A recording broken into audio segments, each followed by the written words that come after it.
Welcome, ladies and gentlemen, to this quarter-final match in the hashtag Afiru Republic Secondary Schools Debate Competition. My name is Jermaine Barrett, and I have the privilege of serving as the chair adjudicator for this match. I'll now invite my colleague adjudicators to introduce themselves. Hi, I'm Jonathan Atkins, and I'll be serving as a wing adjudicator. Hello, I'm Curtis Wallace, and I'm a wing adjudicator. My name is Cudian King, and I'm a wing adjudicator. All right, so now that we've gotten to know the persons in whose hands the fate of the teams rest, I will now introduce you to the teams. So in this match, we have Jamaica College. They are opposing and supporting and proposing rather, the motion is going to be Campion College. Now, what's the motion for this debate? And I invite Curtis Wallace to introduce the motion. Thanks, Jermaine. And the motion for this round is this House would divert public funding from tertiary education to improving infrastructure, including roads, transportation, drainage, and telecommunications. So let me repeat that. This House would divert public funding from tertiary education to improving infrastructure, roads, transportation, drainage, telecommunications, etc. And listeners, this competition is possible because of the kindness and support of the Advocates Network, who are partnering with the Jamaican Association for Debating and Empowerment. And of course, it's funded by Cerulean Stars, Jamaica Money Market Brokers, and of course, the JMMB Foundation. So we're grateful to have our funders on board as well. All right, of course, there's as well Sagicor. We're grateful. Now, the rules of the competition, the teams are very much familiar with those rules. But if you're joining us for the first time, you will notice that the first speaker on each team will speak for 8 minutes. Then the second speaker is allotted 7 minutes. The third speaker, 5 minutes. And the reply speaker, the person who returns to wrap things up, will do so in 3 minutes. The first and last minute of the speaker's times are what we call protected time, meaning no points of information are allowed within these periods of time. Of course, no points of information at all is allowed within the speech for the reply speaker. All right, so teams, are you ready? All right, the teams are ready. We are ready, and so in a few seconds, we will begin our debate.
Ladies and gentlemen, it is time for our debate to begin. At this time, I call upon the first speaker from Campion College to open the debate. Hear, hear.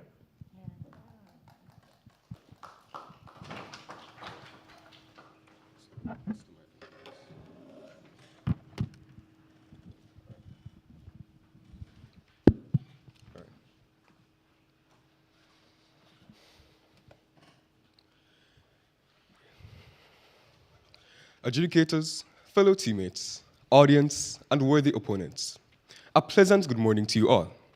Today, I stand before you in full adamant support of the motion. This House would divert public funding from tertiary education to improving infrastructure. To secure a victory in this debate, the government will pursue two crucial objectives. Firstly, we will aim to convince you that Jamaica's infrastructure is in urgent need of substantial improvements to avert potential disaster. Secondly, we will demonstrate that our policy can effectively address these challenges by diverting a portion of funds from tertiary education to bolster the nation's infrastructure, thereby driving significant economic and social progress. Keep in mind, rather than comparing the benefits of tertiary education and infrastructural development, the primary focus of this debate is on whether infrastructure has a claim to higher public funding that tertiary education can sacrifice. The discussion aims to delve deeper into advantages and justifications for directing resources towards infrastructure projects.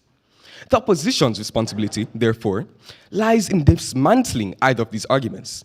They can either attempt the seemingly impossible task of persuading you that Jamaica's infrastructure situation is not in dire straits, or they can take on the daunting challenge of refuting the details of our policy and its potential to meet the pressing need for change in this country's infrastructure. Jamaica's current situation regarding infrastructure presents a critical and persistent challenge that demands immediate attention. The state of this country's infrastructure is rapidly deteriorating, with various pressing issues that cannot be overlooked. The poor conditions of roads, filled with potholes, crumbling bridges, and outdated water and sewage systems are glaring examples of the urgent need for action. If left unaddressed, these infrastructure problems pose significant risks to Jamaica's overall development and can perpetuate a cycle of poverty and inequality that the nation has experienced in its history. A lack of proper infrastructure hinders economic growth, restricts access to basic services, and limits opportunities for social and economic mobility for the population. One crucial point of concern is the substantial gap in infrastructure spending between Jamaica and other countries. For instance, China allocates a substantial 8% of its GDP to infrastructure development, and European countries, on average, dedicate 5% of their GDP to similar projects. In stark contrast, Jamaica only allocates a meager 0.01% of their GDP to infrastructure, which raises questions about the country's ability to effectively address these infrastructure challenges.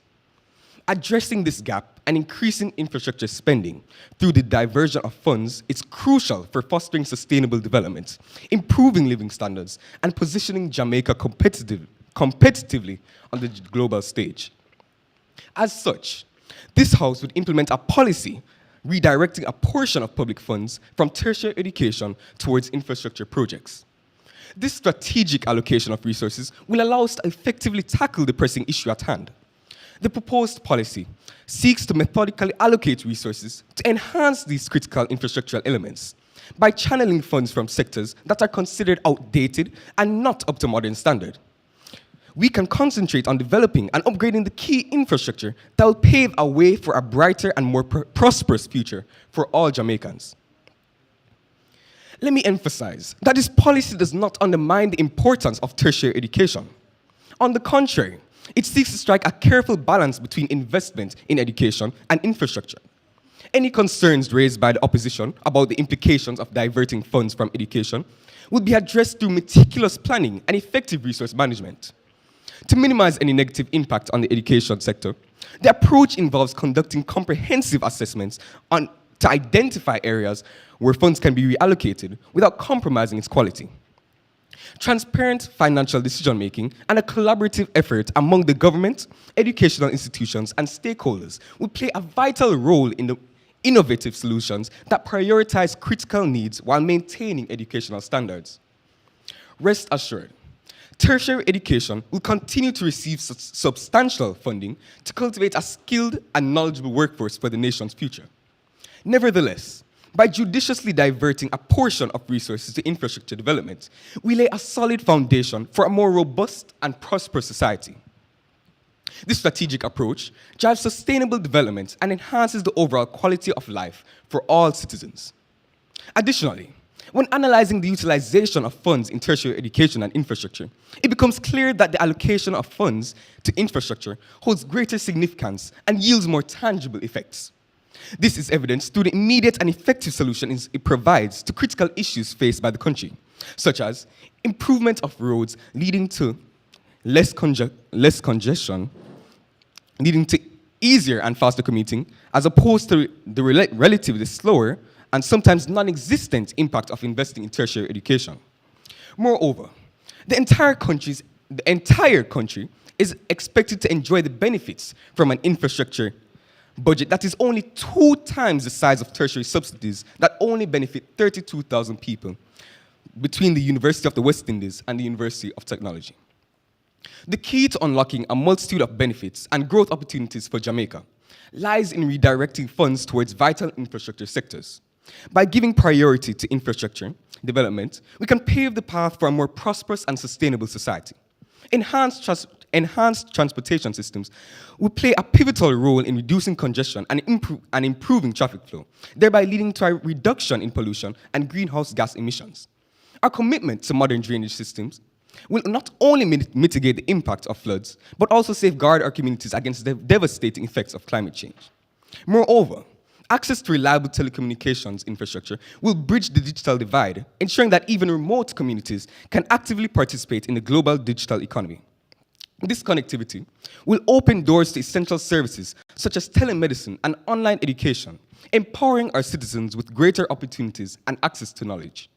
Furthermore, the adaptation of this policy would enable infrastructure projects to create a vast array of job opportunities, from skilled construction workers and engineers to proficient project managers and support staff. Our investment in infrastructure will spur a surge in employment, bringing stability to our overall economy. Point of information. Not accepted at this time. These employment opportunities are especially crucial during economic downturns, as they hold the potential to alleviate unemployment rates and foster a sense of financial security amongst individuals and families. The strategic investment in vital infrastructure sectors is not only necessary, but holds immense potential for driving significant progress in our country.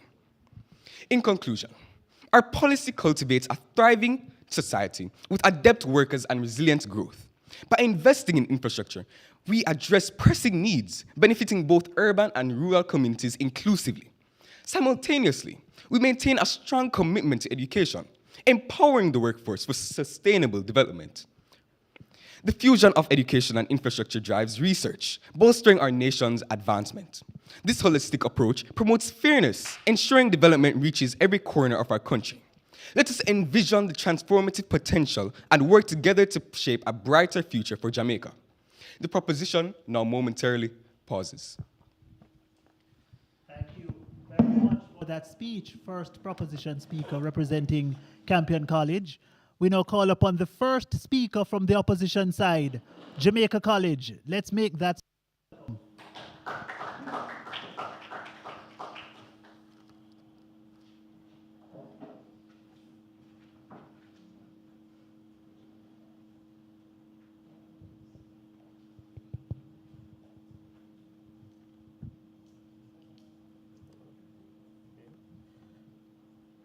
Mr. Speaker, adjudicators, esteemed teammates, most worthy opponents, citizens of Jamaica, I wish you all a good day. Today's motion states that this House would divert public funding from tertiary education to improve infrastructure, roads, transportation, drainage, telecommunications, etc. As the opposition, we will not waver in our firm disagreement with the motion. We will not stand aside while the government makes the decision to put tar, buses, concrete waterways, and service towers over the future of this country and its youth. According to Collins Dictionary, divert means to cause something to be used for a different purpose. According to Black's Law Dictionary, public funding can be defined as the money that is used by the government to provide goods and services to the public in general.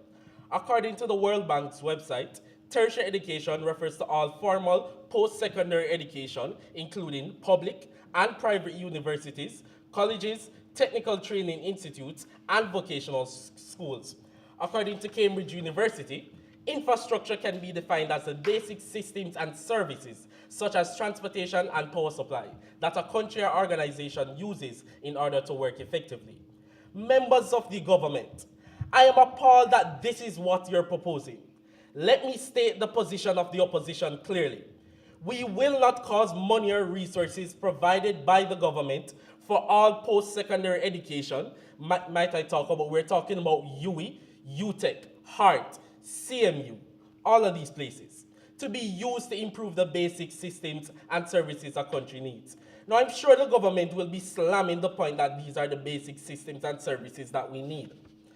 I'll speak about education versus infrastructure, inequality and lack of social mobility, economic effect and how it could hinder scientific advancement, technological innovation, and the development of new solutions to societal challenges. My second speaker will speak about how the lack of a quality education system can cause people to migrate. He will also speak about how it would affect our sustainable development goals and will provide an alternative. My third speaker will wrap up this debate by summarizing the points of the opposition. He will also speak about the educational impact. Mr. Prime Minister, our infrastructure will always need improvement. But what we, the opposition, will show is that tertiary education is not the place to divert funds from. As I stated, UWI and UTech are not the only institutions that are in need of public funding.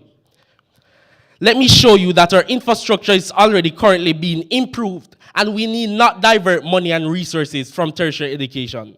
An article by Douglas McIntosh in March 2022 titled "Jamaica to Attract More Investment for Infrastructure" shows that something was put in place to improve our infrastructure. In August of that same year, an article published by LaTanya Linton titled "Several Infrastructure Projects to be Undertaken for Jamaica 60." Point of information. Not accepted. This shows that money has already been invested in infrastructure, and a significant and adequate improvements have been made. As such, no money or resources need to be diverted away from tertiary education. The government may come and say that education was given a sum of 122 billion. But do you know how much of that was for tertiary education? Only 20.6 billion. That's according to an article by the Jamaican Observer titled GOJ, Financial Aid for Higher Education. In March of 2022, compare that to the 31 billion that was spent on infrastructure in the same year. And that's according to an article by Serena Grant in June of that year, titled "Billions to be Spent on Hard Infrastructure This Year." This is more than double what is being given to tertiary education. Members of the government, how can you want to take food from a starving mouth?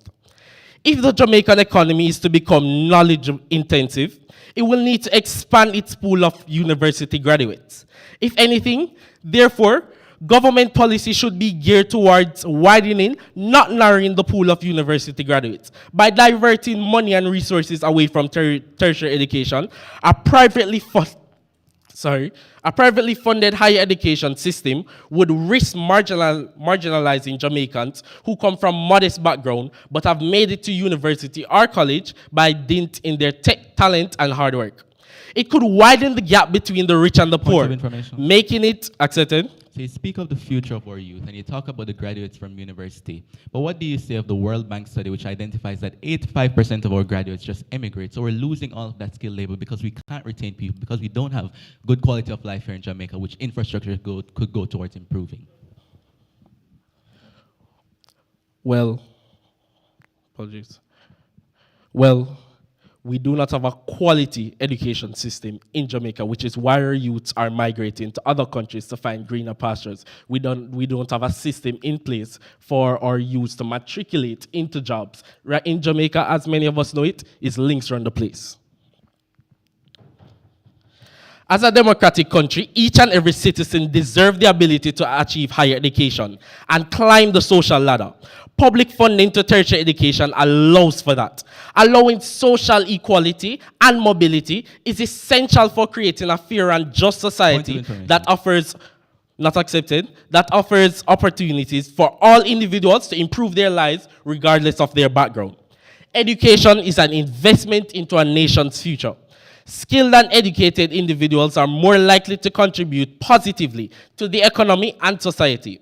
Cutting funding for tertiary education could lead to a long-term decrease in human capital, limiting the country's ability to remain competitive in a globalized world. Can you imagine, members of the government, our human capital going down more with the highest brain drain that we already have? We would have no workers left in this country. Jamaica is a developing country, and we need our citizens skilled and educated if we intend to reach the status of developed. Diverting money and resources from tertiary education is not the way we achieve that. Tertiary education helps individuals acquire special skills and knowledge needed for various industries, allowing the country to move beyond reliance on traditional sectors. Tertiary education plays a vital role in transforming economies and societies by nurturing a skilled, adaptable, and innovative workforce that can drive progress and overcome challenges in the modern world. According to the World Bank, tertiary education is essential for opportunity, competitiveness, and growth, and this is what we should aim to achieve, as it's the future of the Republic. Tertiary educations are essential hubs for research and innovation. Investing in tertiary education is an investment into the future of society. It ensures that research and innovation continue to thrive, leading to improved standard of living, increased competitiveness, and solution to the pressing problem facing our world. Citizens of Jamaica, youth of the future, what the government has proposed will not only put this country at a major disadvantage on the global scale, but also morally wrong. You have seen that rather than a place to divert from, you should be diverting it to. Stand with me to make the right decision, because at the end of the day, a free republic. We rest for now. We thank that speaker for that fine speech on behalf of Jamaica College. We go now to Campion College to hear their second proposition speaker. Hear, hear.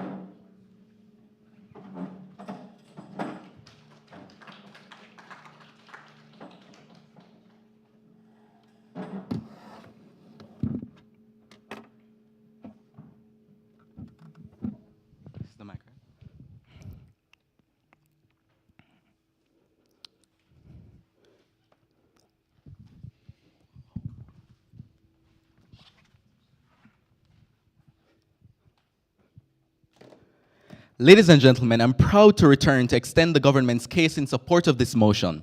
In this speech, I will clarify framing issues in this debate, restore my first speaker's case, respond to the arguments brought by first up, and build on the government's case with two new substantive points. First, on framing. Let me once again clarify that this debate is not about the comparative benefits of infrastructure versus tertiary education. This debate is not to be won or lost on account of which of the two have more or better net benefits to Jamaica on par. That kind of analysis is short-sighted and would be misguided. Rather, this debate is specifically about fiscal policy. That is where our public funding should go. And in that context, it's our burden to prove to you that there's a deficit in the public funding that goes to infrastructure, which urgently needs to be filled, and that we can afford to divert that public funding from elsewhere, specifically in this case from tertiary education in the context of this debate. Opposition's duty has to be to knock down one of those crucial elements. They must either show that Jamaica's infrastructural budget is fine, which they tried to get at doing, or that tertiary education cannot afford to sacrifice any of the country's tax money. What they cannot come up here and do is simply read off to you a laundry list of the benefits of tertiary education. That simply sidesteps the issue of this debate and gets them not a square inch further to winning. And what they more decidedly cannot do is merely suggest that, we can take funding from elsewhere because that's perfectly compatible with our proposal and our burdens to meet. So on that first part of the burden, let me remind you of what we brought so far. We painted a picture of Jamaica's crumbling infrastructure in the status quo, or broken roads, or inadequate piping and drainage systems, or lack of high-speed internet, and especially in rural areas, and our lack of clean energy as we grapple with climate change. Then we told you how our policy would address these problems, and we gave you the future of the better Jamaica that we would intend to see. On the second part of our burden, we so far explained that as a matter of good financing and accounting, our public spending on infrastructure has been far more worthwhile than our spending on tertiary education, now paying twice as much for infrastructure and benefiting 100 times as many people as our spend on tertiary education does. So what did the opposition bring us? Well, they say money is already being given to infrastructure, which is a desperate point, given the already stated fact that we spend among the lowest percentage of our GDP on infrastructure, even in the developing world. Even for a developing country, we spend so embarrassingly low. So you ask, how can we take money from a starving mouth? Well, in a starving country, we have to make those kinds of sacrifices to feed a mouth that's even further starved and on its deathbed. They did this comparison of 20 billion and 30 billion. But let's look at the mathematics at the end of the day. On infrastructure, we're spending just twice the amount we spend on tertiary education to benefit 3 million people as opposed to 32,000. But to even count all 32,000, like I said, would be charitable to the opposition, because the World Bank estimates that 85% of Jamaica's graduates eventually migrate. So we lose the vast majority of our educated population anyway. We don't even get all the economic benefits that the opposition is telling us about. And we have a deeper issue to deal with relevance to this debate, actually, because that is of young, educated people just not feeling that they're guaranteed a good quality of life in this country.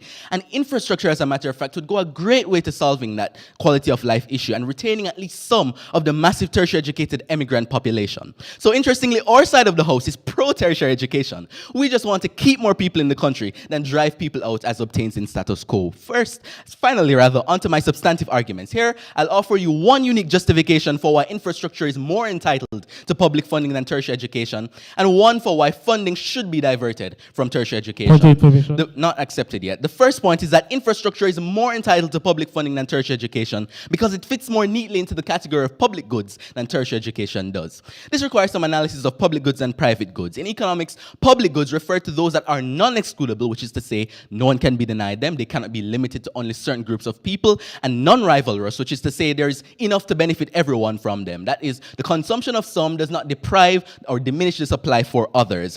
On the other hand, private goods are rivalrous and excludable. Owners can exercise property rights, and the consumption of some necessarily deprives the supply available to others. The first subpoint here is that even in principle, infrastructural products constitute public goods and not private goods, whereas tertiary education constitutes a private good and not a public good. Infrastructural products like roads, bridges, and drain systems are non-excludable. Nobody should be deprived of traveling on a commercial street, and nobody has any ownership over a public drainage system or a street light. These things are freely available to all because everyone equally benefits from them. They're not rivalrous because one family benefiting from clean air and clean water do not deprive the availability of these resources to other families. On the contrary, tertiary education is both excludable and rivalrous.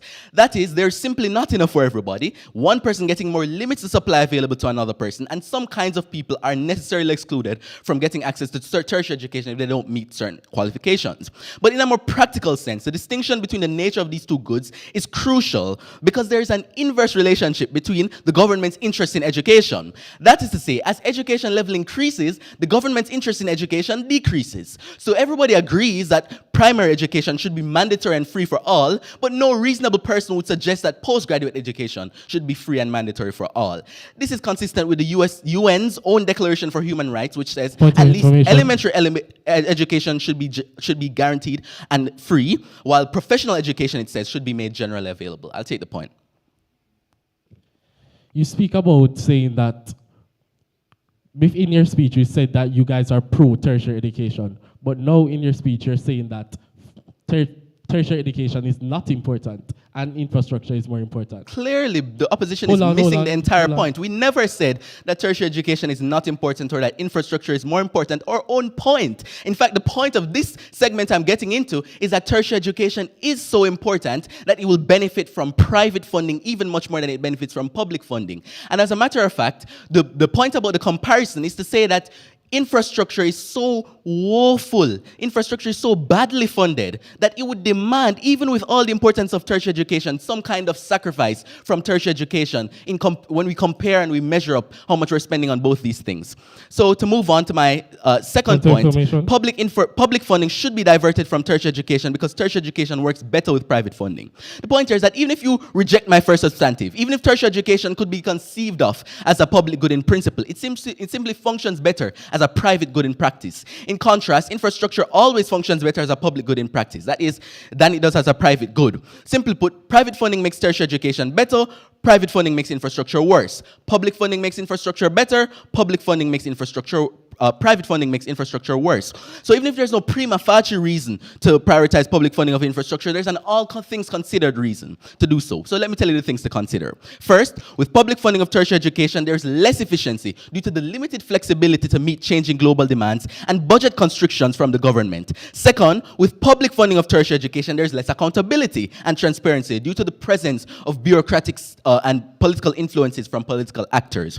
While with public funding of infrastructure, there's more accountability and transparency due to the presence of rigorous standards governed by agencies who are accountable to Parliament. And finally, a profit-seeking incentive in private funding drives up the quality of tertiary education because this would allow colleges to have access to more funding from donors and trustee funds, meaning more R&D, better equipment, while a profit-seeking incentive would drive down the quality of infrastructure supplied because firms would be looking to make more money quickly, ignoring quality standards and the like. So I've given you two independently effective points. One, that infrastructure's identity as a public good establishes that it's more entitled to public funding than tertiary education. And two, that tertiary education works better with private funding than infrastructure with public funding anyways. And if my analysis is correct, that would establish separate grounds for spending less on education and spending more on infrastructure. Understand, ladies and gentlemen, that the project of politics is efficient allocation of resources. Ladies and gentlemen, I thank you.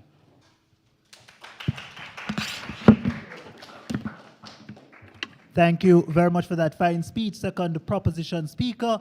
And now we call upon the second opposition speaker. Hear, hear.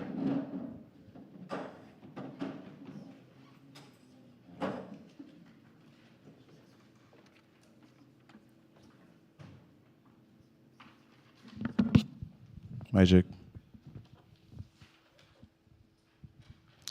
Mr. Speaker, adjudicators, and esteemed opponents, I rise today as the second speaker for the opposition to passionately oppose the mood that suggests diverting public funding from tertiary education to improve infrastructures such as roads, transportation, drainage, telecommunications, etc.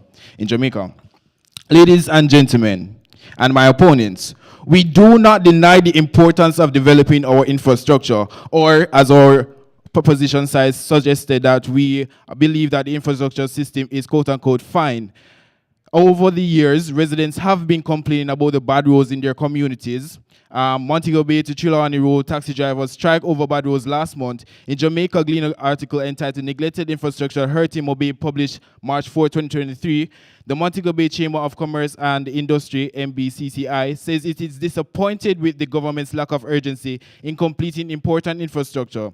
Furthermore, in an next Jamaica Gleaner article entitled Photo Op, Downtown Kingston, published July 22, 2023, it was stated that raw sewage flooding and the streets of downtown is just one of the consequences of infrastructure failure when facilities continue to be operated beyond their design life. Mr. Speaker, a wealth-built nation is undoubtedly the backbone of progress and prosperity in Jamaica.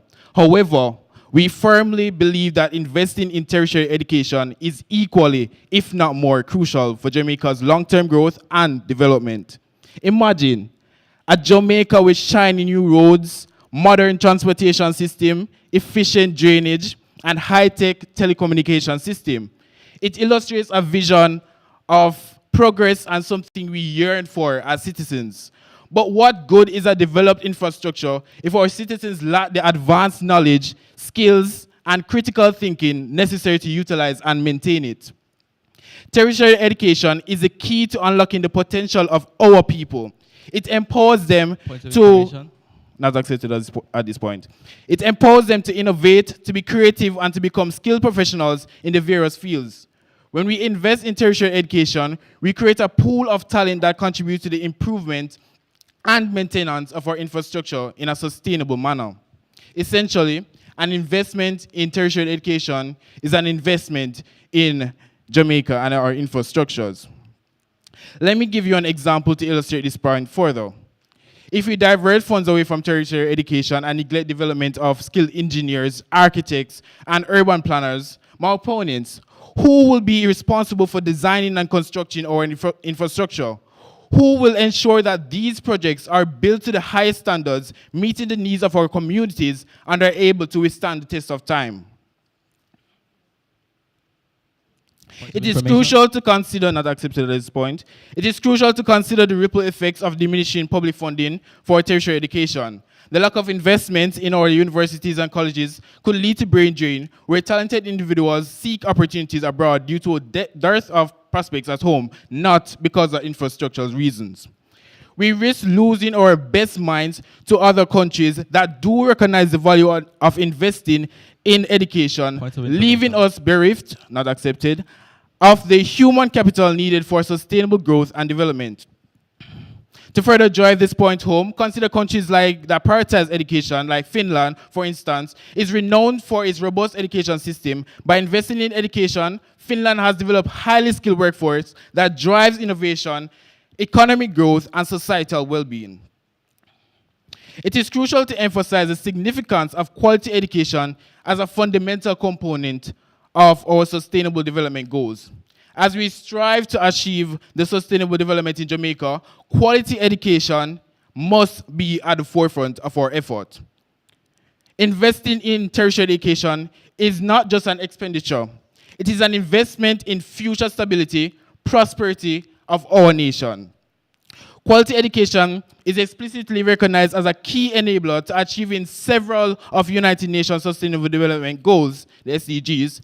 These goals include, but is not limited to, eradicating poverty, ensuring gender equality, promoting decent work and economic growth, and fostering innovation and sustainable industrialization.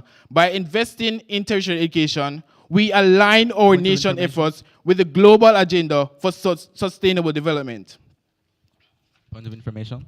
Accepted. Isn't it true that the 85% that are leaving aren't leaving because they're not getting access to good quality education, because they've already gotten their degree already? They're leaving because they don't have access to employment and good quality of life? I don't think that's the reason why they're leaving, because majority of our students migrate after high school to seek educational opportunities as well as tertiary education overseas over the years. So I don't think the reason is because of not able to get employment opportunities, but because of the quality of education system in Jamaica. Therefore, it is imperative that we as the government or the government system contribute more public funding to the education system, the tertiary education system, so that more resources is included so that we can further develop our education system. To continue my point, it is essential to strike a balance between infrastructure development and investing in human capital. Neglecting one in favor of the other is short-sighted and counterproductive. Instead of putting education against infrastructure, we should explore avenues to fund both adequately and simultaneously without compromising the progress of either. We propose that the government seek alternative sources of revenue to fund infrastructure projects, such as exploring public-private partnerships or identifying areas where cost savings can be made. Moreover, efficient allocation of resources can be achieved through rigorous budget planning and commitment to eliminating wasteful spending in various sectors. Let us envision a Jamaica where well-funded universities and colleges produce the next generation of leaders and skilled professionals who will take on our nation to the greatest heights. A Jamaica where infrastructure development goes hand in hand with a flourishing tertiary education system, driving progress, prosperity, and lasting change. As responsible stewards of Jamaica's futures, let us prioritize both infrastructural improvements and tertiary education, for only then can we build a truly resilient and sustainable nation, because at the end of the day, a full republic.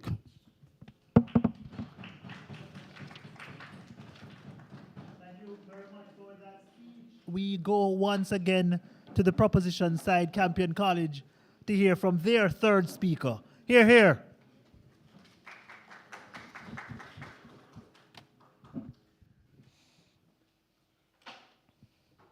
Adjudicators, teammates, worthy opponents, and audience, a pleasant day to you all. As the third speaker for this debate, I will reiterate the points previously stated by my teammates and address the major contentions in this debate. As my first speaker stated, there is no doubt that the infrastructure in Jamaica is in a deplorable condition. Even the opposition cannot argue against that. There is also no doubt as to the connection between the condition of a country's infrastructure and its citizens' standard of living. In most cases, if a country's infrastructure is in optimal condition, its citizens' standards of living is much better than when a country's infrastructure is in poor condition.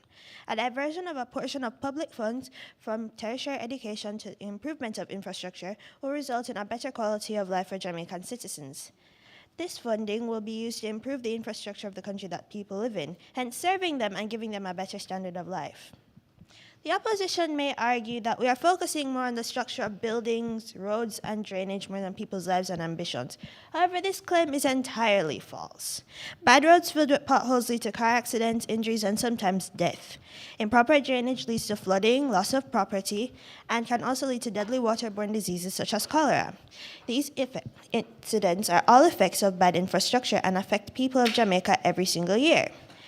People's lives and ambitions cannot possibly be fulfilled under these circumstances.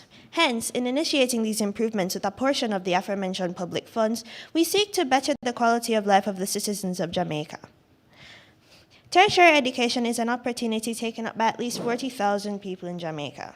Yet it costs at least half the public funding provided for improvement of Jamaican infrastructure, which is used by the entire population. Since the general public uses this infrastructure, which is supposed to make citizens' lives easier and more productive, the diversion of the public funds from tertiary education to this cause is necessary and more worthwhile since it's used by everyone. Tertiary education is made use of by few people out of the entire population. Therefore, since the entire public does not make use of it, there should be less emphasis on public funding put towards tertiary education, and more private funding from companies should be made use of in this sector, as it is not used by the entire population. Now I will address the major contention in this debate. All throughout this debate, we have been stating that due to the poor condition of infrastructure, most tertiary educated citizens of Jamaica seek greener pastures in other countries because they feel that their talents are being wasted in a country with a society of dissatisfaction, unemployment, etc. We need to improve these conditions if we want our citizens to stay here as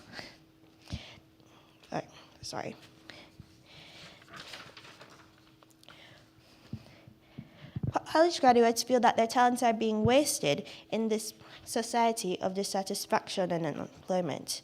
And poor infrastructure has a lot to do with that feeling of dissatisfaction. If we really, truly want our graduates to stay here and we want the benefits of their education, we must make sure that the country that they live in is more palatable to them. The proposition momentarily rests.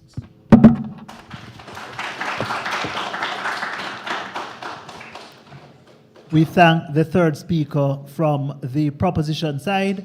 And now we call upon the third speaker from Jamaica College arguing in support of the opposition side. Hear, hear.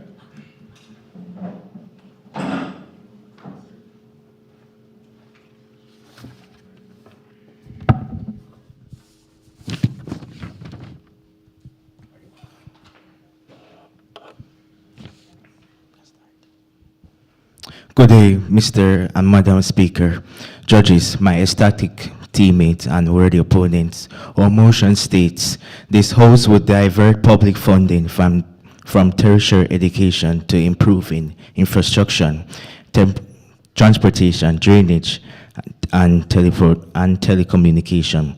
Madam Speaker, this side strictly disagrees with this mood. According to the Jamaica Gleaner, tertiary education provides a better quality of life. More so, it's still important skills. Having tertiary education gives a person a higher level of interpretation, knowledge, and hands-on skills over the average human. Allow me to implore you to consider the profound implication of such decisions. Education is a cornerstone of progress, the beacon that guides our nation towards a brighter future. By investing in quality tertiary education, we empower our youth with the knowledge, skills, and wisdom to stir our nation toward unprecedented heights. It is through education that we unlock initiatives, innovative ideas, and critical thinking and visionary leadership that will shape the very fabric of our society. To turn our backs on the very foundation that propels us forward be a disservice to the next generation and a missed opportunity to miss opportunity to secure a brighter tomorrow. As the esteemed Jamaica Gleaner rightly points out, tertiary education not only provides a better quality of life, but also instills vital skills that are lifeblood of progress in any thriving nation. Consider the possibilities that arise when we invest in our youth.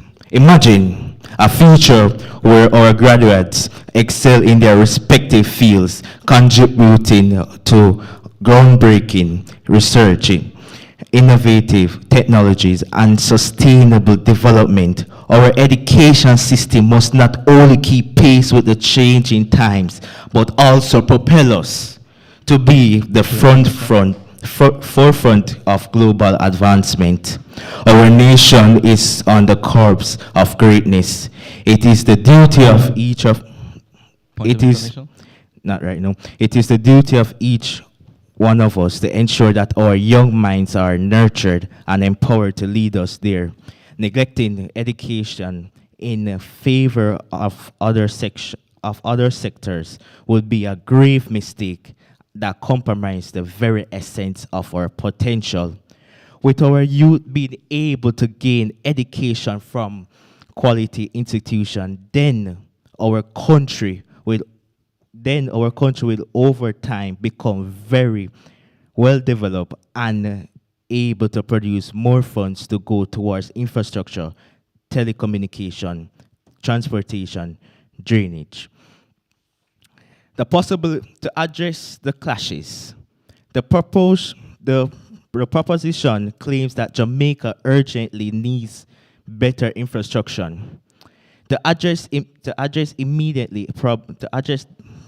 these problems like traffic congestion, flooding, and inadequate telecommunication, the opposition can acknowledge the urgency of infrastructure improvements, but stress that neglecting education would be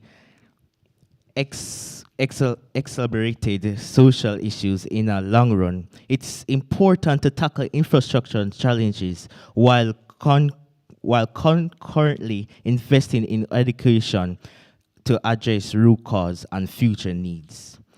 As my first speaker said, our infrastructure is already currently being improved, and we need not divert public funding from tertiary education. He also spoke about how Jamaican economy is becoming knowledge intensive.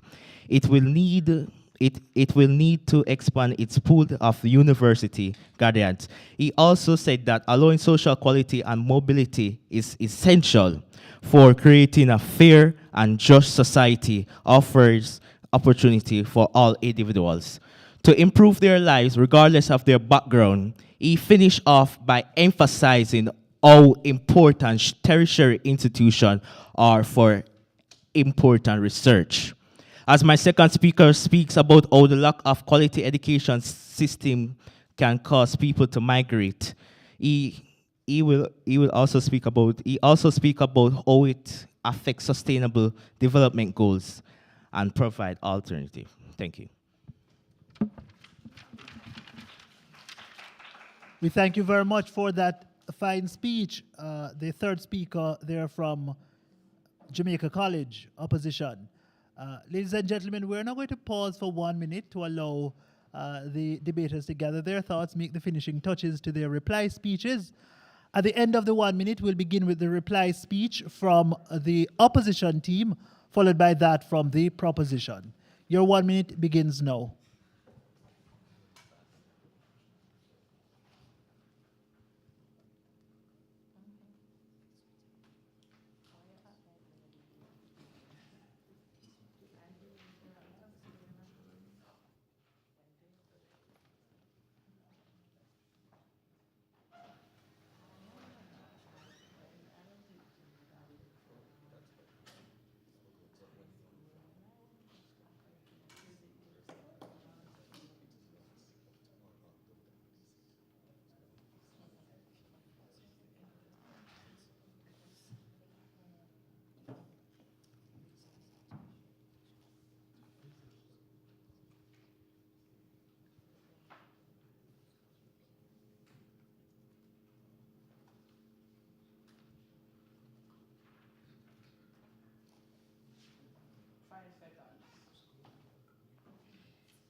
All right, ladies and gentlemen, boys and girls, it's now time for us to hear the reply speeches. So we now welcome. Okay, we now are going to make way for the reply speeches, beginning with that from the opposition. Let's make that speaker welcome.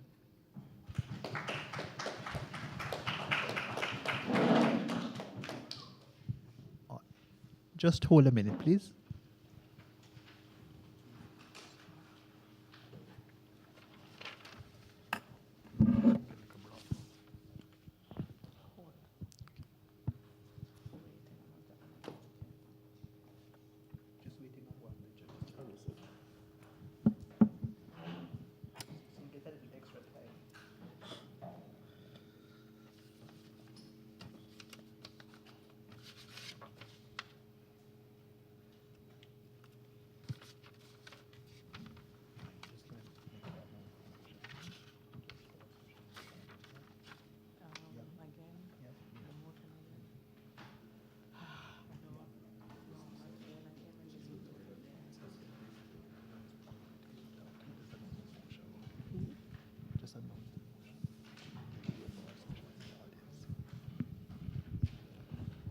Okay, just a reminder, the motion for this match, for those of you who are just joining, the quarterfinal round one of the Fury Republic, secondary schools debating competition. In this round, the motion was, this house would divert public funding from tertiary education to improving infrastructure, including roads, transportation, drainage, telecommunications, etc. Thank you very much for that, Jonathan. And with that, we are ready to hear the reply speech from Campion College. Let's make that speaker welcome. Jamaica College. Jamaica College. Thank you, Mr. Speaker. Good day again, everyone. The presentation of points here today has been interesting. And government may reiterate that we understand the importance of infrastructure, but tertiary education is not the place to take funds from. Education is the way of life. And again, our alternative is finding a balance between education and infrastructure, finding a way to fund both of them and keeping the country alive. Public is not making use the public is not making use of tertiary education because they can't. We have, it's hard to say it, we have a very poor, we have citizens coming from very harsh socioeconomic backgrounds. And as such, they cannot afford to go to university, which is why we need more public funding to allow them to have scholarships and loans for them to attend university, so then they can now use the tertiary education system that you guys say they aren't using. We will not have the graduates you so desperately want, members of the government, if they don't have the money to go to school. If we have no students going to school or less students going to school because there's no more public funding, how will you be able to build up the very buildings and fix the very roads and stop the very floods that you said? Again, what good is a developed infrastructure if our citizens lack the advanced knowledge, skills, and critical thinking necessary to utilize and maintain it?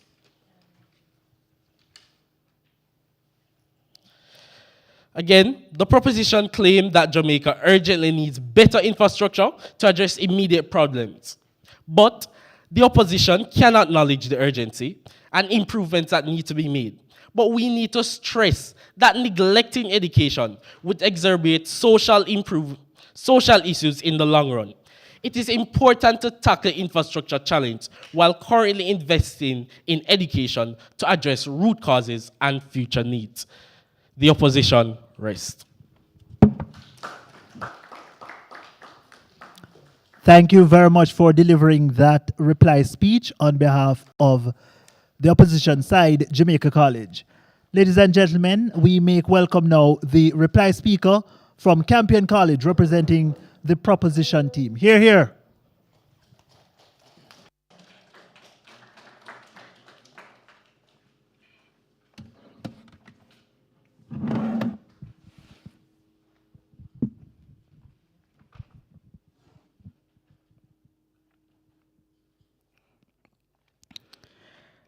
Ladies and gentlemen, we started this debate by outlining our two burdens, which were to convince you that Jamaica's infrastructure is in need of improved funding, to which their only response was that we're already improving funding. Yes, 0.01% of GDP is enough, ladies and gentlemen. But also that tertiary education can afford to sacrifice some public funding to that end, to which their only reply was, let's not put infrastructure over education. To our end, however, we gave you a number of cogent, independently successful arguments, from the worthwhileness of our infrastructural spend so far in comparison to that of tertiary education, to the public-private good distinction, to the benefits of funding tertiary education privately. The opposition's case has reflected, however, their misunderstanding of the burdens of this debate. Let's start on a point of agreement.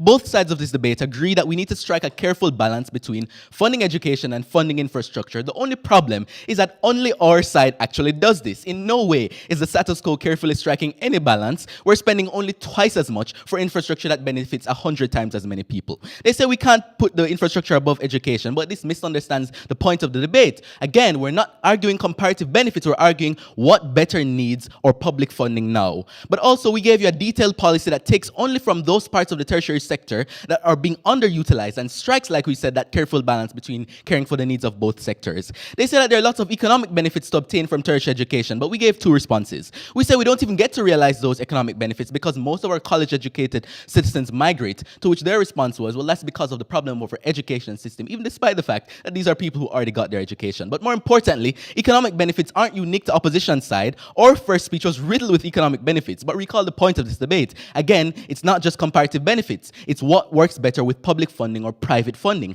And we think when we publicly fund infrastructure more, that better realizes the economic benefits of infrastructure, whereas private funding better realizes the economic benefits of tertiary education. On social mobility, we have two responses. One is to point again to the emigration problem. People aren't moving up in Jamaica, they're moving out. But additionally, the poverty of our infrastructure clashes with this point, because our infrastructure needs development now that can afford for people a better quality of life, that can afford for people high-speed internet in rural communities, that can afford for people good quality roads, water, and air, that can allow them to get to jobs on time, to live in a healthy environment, and to move up in society. They talked about the cause to migration, that we risk losing our brightest mind, but we are already losing our brightest minds. And it's not because people aren't getting the education they need. That's a laughing spin of what we're seeing. The reason they're leaving is because they don't have access to employment and a good quality of life. Finally, they talk about how it affects our sustainable development goals, but the current funding allocation is in no way sustainable. Our long-term future demands urgent improvements to infrastructure now. Like I told you before, the very project of politics is to allocate the power of government in the most efficient way possible to meet the needs of the people. We don't exist in some abstract world where money can be withdrawn from the ethers to fund all of our needs that may have beneficial impacts on society. Rather, we have to put the public funds where they will work best. And if infrastructure needs more money, which we've unequivocally shown, and education can afford that money, which we've demonstrably proven, then there is an opportunity, indeed there is an imperative, to divert funding from tertiary education to improving infrastructure. Thank you.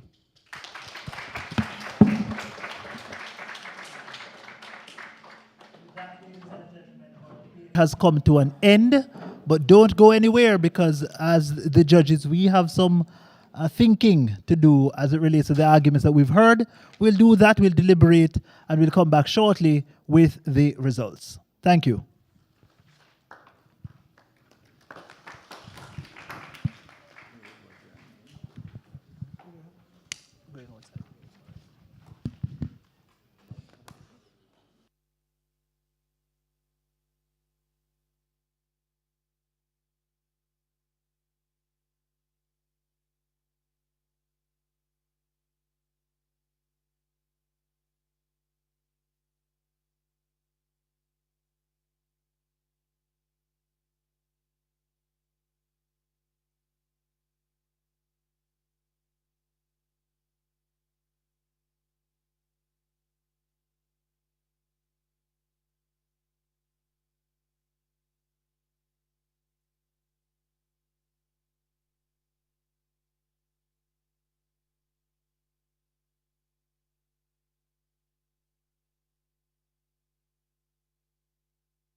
Welcome back, ladies and gentlemen, to this debate. The debate had to do with the question of diverting public funding from tertiary education to infrastructure and infrastructural development. And contesting this debate, we had two teams, both of them closely situated.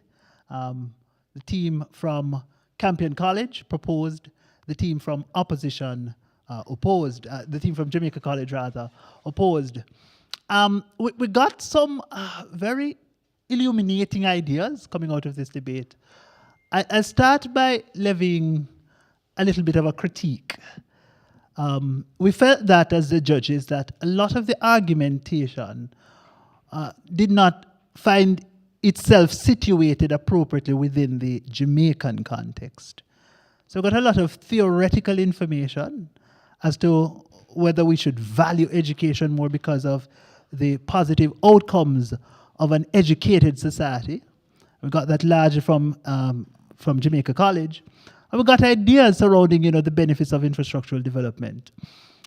We felt, especially on the side of Jamaica College, that a lot of the information derived from, a lot of their research needed to have been grounded a lot more within Jamaica, especially given the fact that there are some specific factors within Jamaica that may mitigate against some of the advantages that they're speaking to, were we to maintain the investment in education. So, for example, Campion pointed out that most Jamaicans who are educated at the tertiary level end up leaving, migrating, and there's that perennial challenge of brain drain. To which we didn't get an adequate response, we felt, from the team on the opposition, Jamaica College. But more importantly, we got, at some points in the debate from Campion College, we were challenged as judges to understand when it is that they said, well, this debate has nothing to do with a quantification of sorts of the benefits of either world. Which world will derive the greatest benefits? And we got that specifically from the second speaker. We wanted to understand why is it not a measure of the value or the benefits that are to be gained. But then in as much as Jamaica College didn't challenge or defend their sort of a cost-benefit analysis arrangement, we had to actually take it for granted that that is how it is or why it is the case. But we wanted to hear from Campion a little bit more why the debate should be measured the way they say it should be. We liked very much the argumentation coming from a number of the speakers.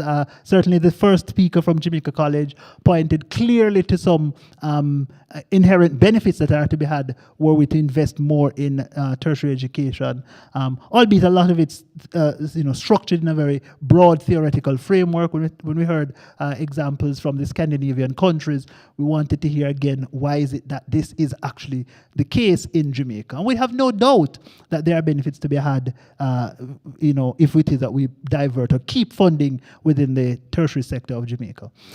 We want to commend especially the second speaker from Campion College that really established for us the question about what gains the greatest advantage to the broadest number of Jamaicans. And of course, that sort of argumentation started from the first proposition speaker, but was really crystallized very well by the second speaker, who happens actually to be the best debater in this round.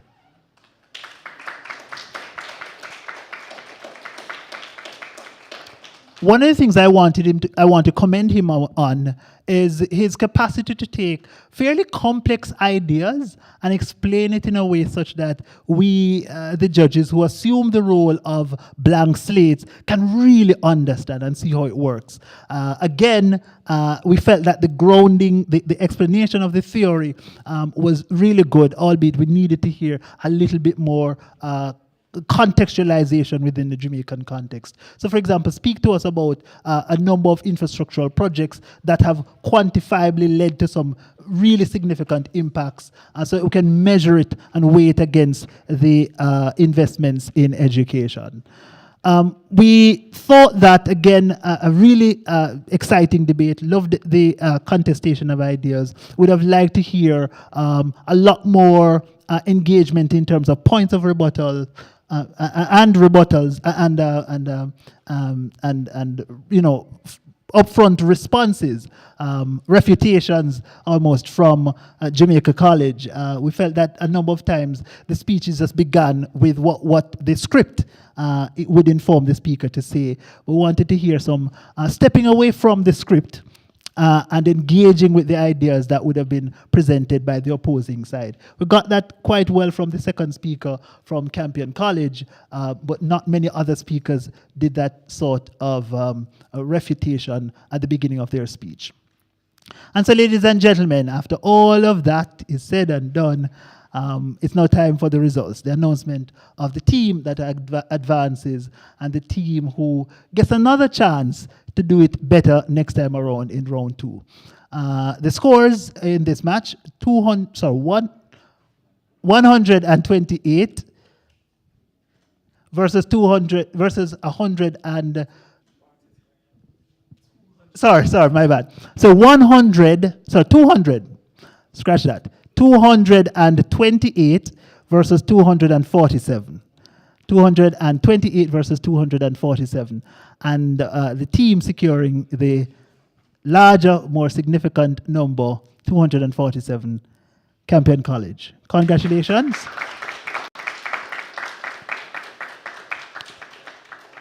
You are, in fact, the winner of this match. So, well tried, though, Jamaica College. Want to encourage you to be a lot more engaging in the debate and, of course, ensure that the ideas are grounded solidly in the Jamaican context, right? More so than the broad theoretical frameworks that we got specifically from the Jamaica College team. Thank you very much.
All right.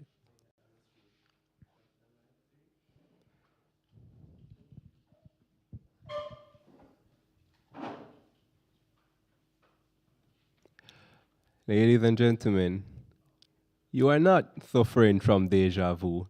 We have seen this before. But let me not get ahead of myself. Welcome to the quarterfinals of the hashtag Afiwi Republic Secondary Schools Debating Competition. We would have toured the island. We took schools from all 14 parishes. We were in Montego Bay. We're back in Kingston. We went to Mandeville. All of this to ensure that we could present to you the best teams that Jamaica has to offer to debate this, the most important topic of our constitutional reform. And of course, with us, we have two titans of debating. We have the Montego Bay High School for Girls and Cornwall College. The last time these two teams met was in a zonal competition with fierce debate. Let us see what the outcome will be for this match. Ladies and gentlemen, I am Ravon. With me, we have, of course, Jonathan Atkins and QDN, expert adjudicators to help us make the right call in this debate. The teams today will be debating the motion. This House would use public funding to determine the distribution of the government's capital expenditure. With that, I'll just give you some formalities.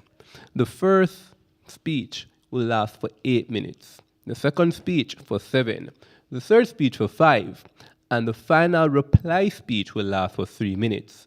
The first and last minutes of all speeches are called protecting time, in which no points of information will be allowed. And of course, in the reply speech, we do not accept points of information at all. Ladies and gentlemen, I cannot stress enough, your vote matters. In the chat, if it is not already there, you will soon see a link to a public voting ballot. Vote for the team that you think deserves to win this debate. The winning team will get 5 points that goes towards their total score. And that 5 points could be the deciding factor on who wins this debate. So we cannot stress enough how important it is for you to vote. With that said, you've heard enough from me. I know that we'll all enjoy the debate that is about to take place. And with all that said, I now invite the first proposition speaker from Montego Bay High School to open up this debate. Hear, hear.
Esteemed judges, astute opponents, fellow teammates, and audience, good morning.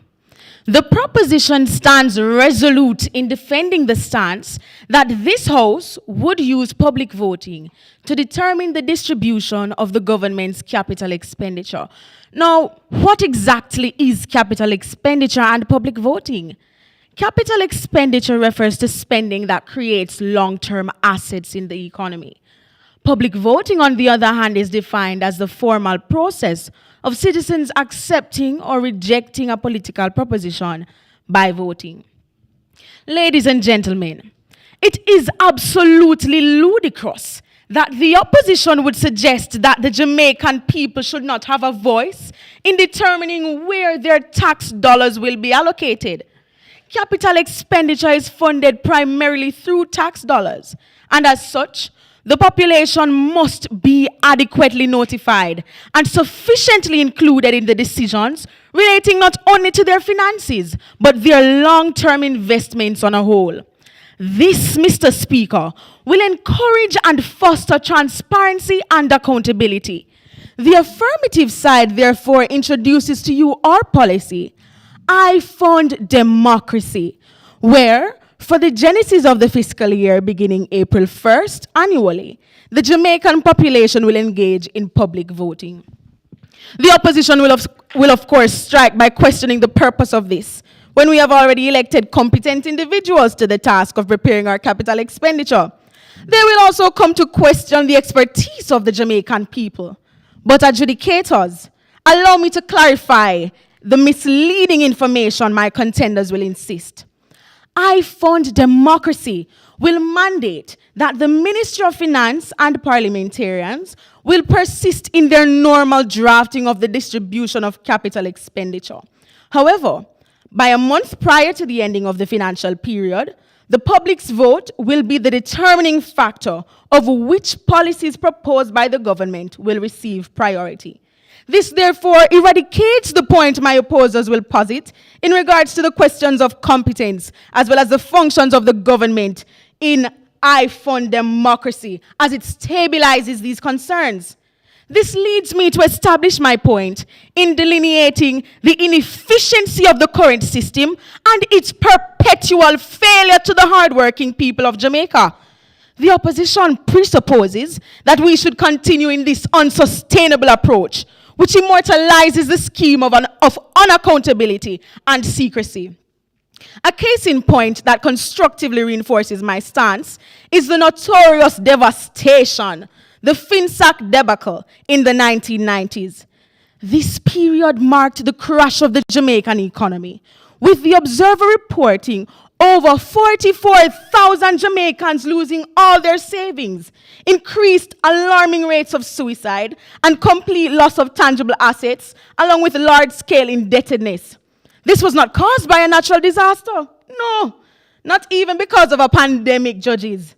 This was caused by political instability, where the then government made decisions in the favor of private interest groups as opposed to the public, which caused a massive increase in interest rates to a whopping 42.58% and resulting in debt to the IMF, according to Capri, averaging 1.3 billion US dollars. Allow me to repeat that, opposition, 1.3 billion US dollars. If we had initiated the public voting and the government heeded the public instead of political advantages, Jamaica would not have faced the devastating effects of FinSac.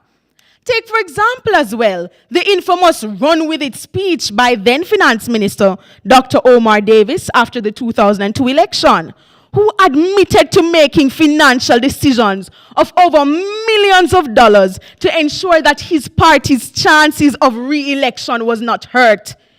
What this means, audience, is that the government, in hopes to secure their winning election, made the decision to focus on political expediency instead of prioritizing the needs of the people. This would not have happened had I Fund Democracy been implemented. The opposition will stand at this very podium, judges, and try to convince you that the public will make reckless decisions for immediate benefits as opposed to long-term determinations. However, the instances I have outlined clearly showcase that our same leaders are the ones who cannot be trusted with making decisions that will ensure the stability of our economy. The people of Jamaica would never sacrifice the capital expenditure for millions of dollars to be allocated to a party's insignificant election campaign. Actually, this is a recurrent issue on the side of the government to misallocate taxpayers' money towards their independent campaigns, which do not benefit the public. Likewise, the Jamaica Gleaner carries that Dr. Ferguson, a cabinet minister, made the same remarks as Omar Davis. The opposition is left, Mr. Speaker, pointless since they wish to paint a picture of an incompetent population, yet their so-called competent ministers and parliamentarians make irresponsible and biased decisions. Let us take a look also at Cornwall Regional Hospital and its dilapidated structure costing, according to the Jamaican Observer, over $100 million for maintenance, not inclusive of another multi-million-dollar expense for ventilation.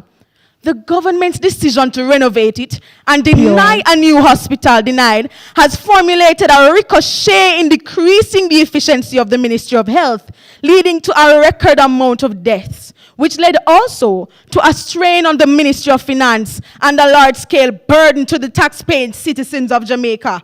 And you mean to convince this proposition that your outrageously preposterous stratagem should be retained? That this catastrophic dereliction should continue? Calvin Brown, a citizen and chairman of the Western Health Authority, informed the Gleaner that he argued for a new hospital. Jamaicans had called for a new hospital to be created, but no, the current system of ambiguity and lack of public voting has allowed for the government to make negligent calls unfavorable to the public, which has cost us dreadfully.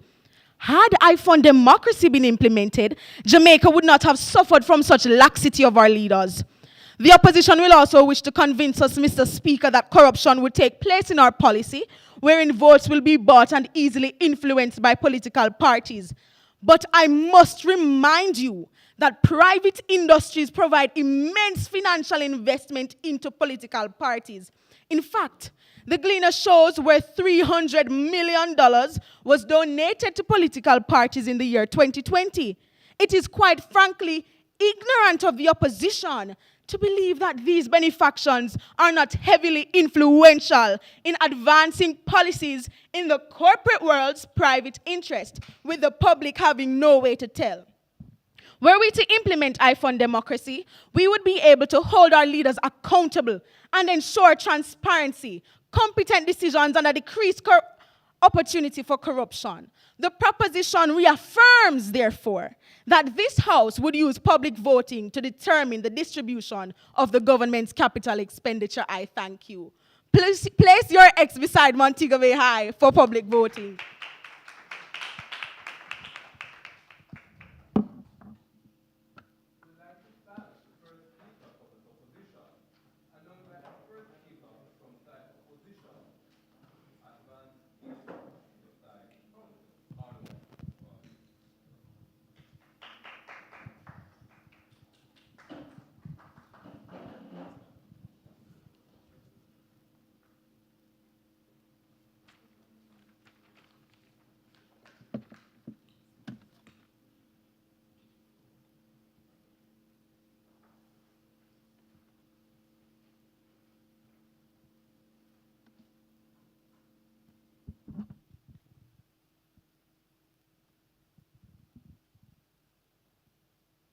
Panel, colleagues, worthy opponents, and esteemed guests, I bid you all a pleasant morning.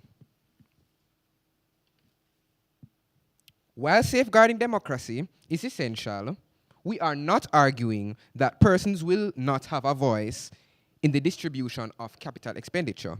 In fact, in status quo, the data that is used to inform the drafting of the capital expenditure is from economic reports by members of parliament and ministers who have heard from the people and observed their needs. Secondly, yes, we accept the fact that there's an issue of non-accountability in government in terms of public funding, but we can accept the benefits of the public voting period, which is public sensitization with citizens, but leaving out the voting, as that specific process is expensive and leaves us open to numerous negatives that I will explain.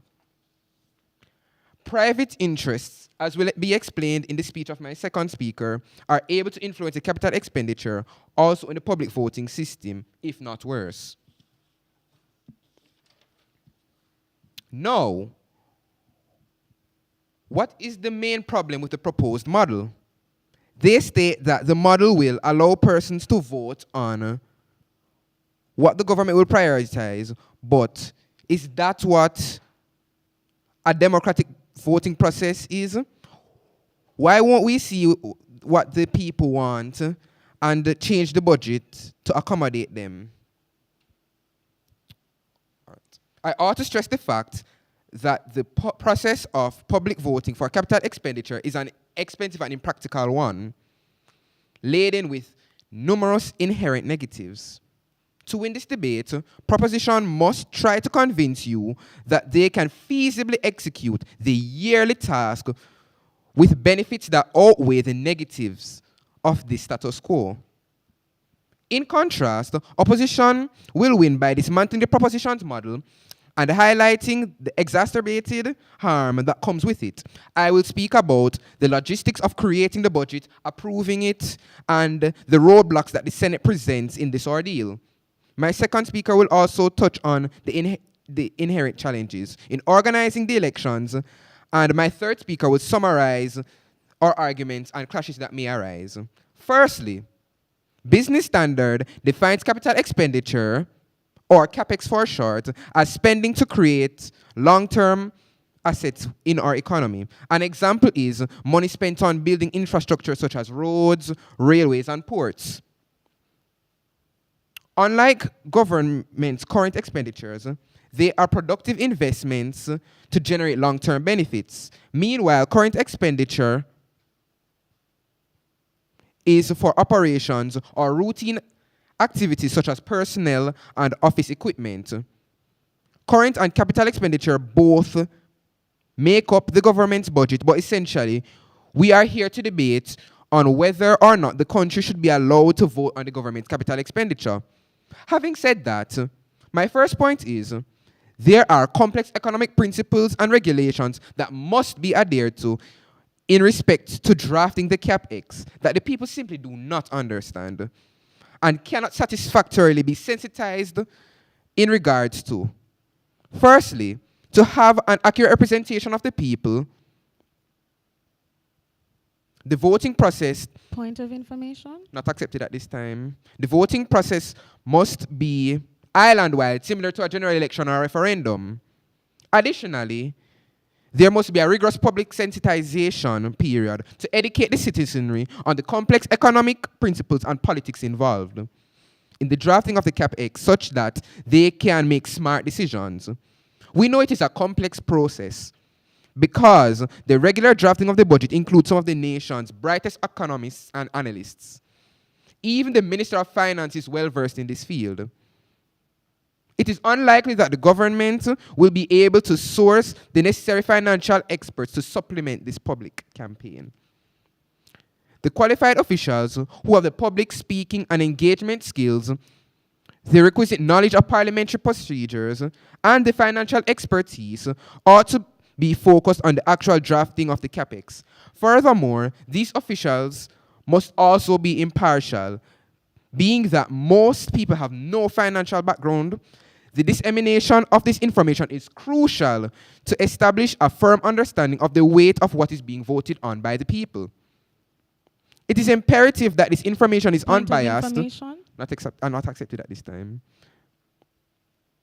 It is imperative that this information is unbiased so the people can make smart, informed decisions. Accomplishing all of the aforementioned criteria would be like a catch-22 in that it would prevent the government from attaining their so desired public engagement in the form of public voting.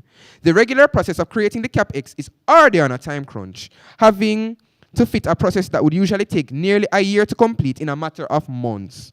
It involves months of planning and research, which ends in March when the budget debate begins, where the CAPEX is configured.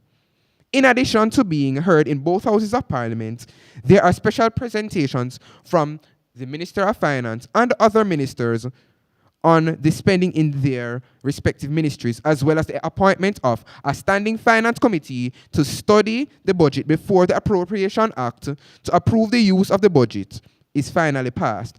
Regular bills could spend anywhere between a few months or years before they are passed. Take, for example, the Sexual Harassment and Protection and Prevention Act, which research has shown to have been drafted since 2020, but it only took effect in July this year. The inclusion of this public sensitization period will not only take up time, but also divert much needed attention and resources from the actual debating and drafting.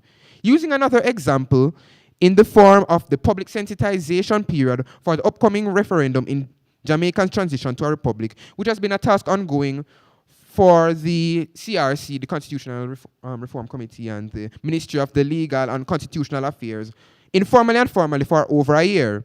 Therefore, we are faced potentially with two dilemmas. Either the government fails to pass a budget 1 year because they don't believe that the public is sufficiently sensitized, or the government passes a budget 1 year despite the public being improperly sensitized. In either scenario, we would be conceding to inherent harms, whether it be that the country cannot make a decision as it regards such an important project because the budget to approve it has not been approved or created, or an ill-advised population voting on a budget despite the fact that they have not been properly sensitized prior to voting. That leads into my second point, of which stage the public voting will occur. The existing democratic system of passing bills does not fit well with public voting, especially considering the time limit the government is under. If the public voting occurs before the House votes, then the budget can go through all manner of changes and will no longer be representative of the people's wishes. If the voting occurs after the Senate votes, then we run the risk of passing bad law or rejecting good law. Not to mention the possibility of people disapproving of the capex, which would trigger a restart of the whole process. Politicians are at the scrutiny of the people, the media, integrity bodies, and international policy. Therefore, they are far more motivated than regular citizens to ensure good law is passed.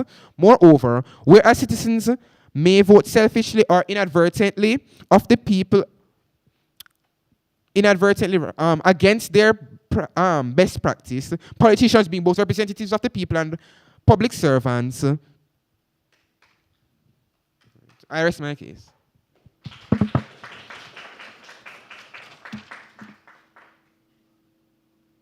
We want to thank the first opposition speaker and now invite the second proposition speaker to advance the case for side Montego Bay.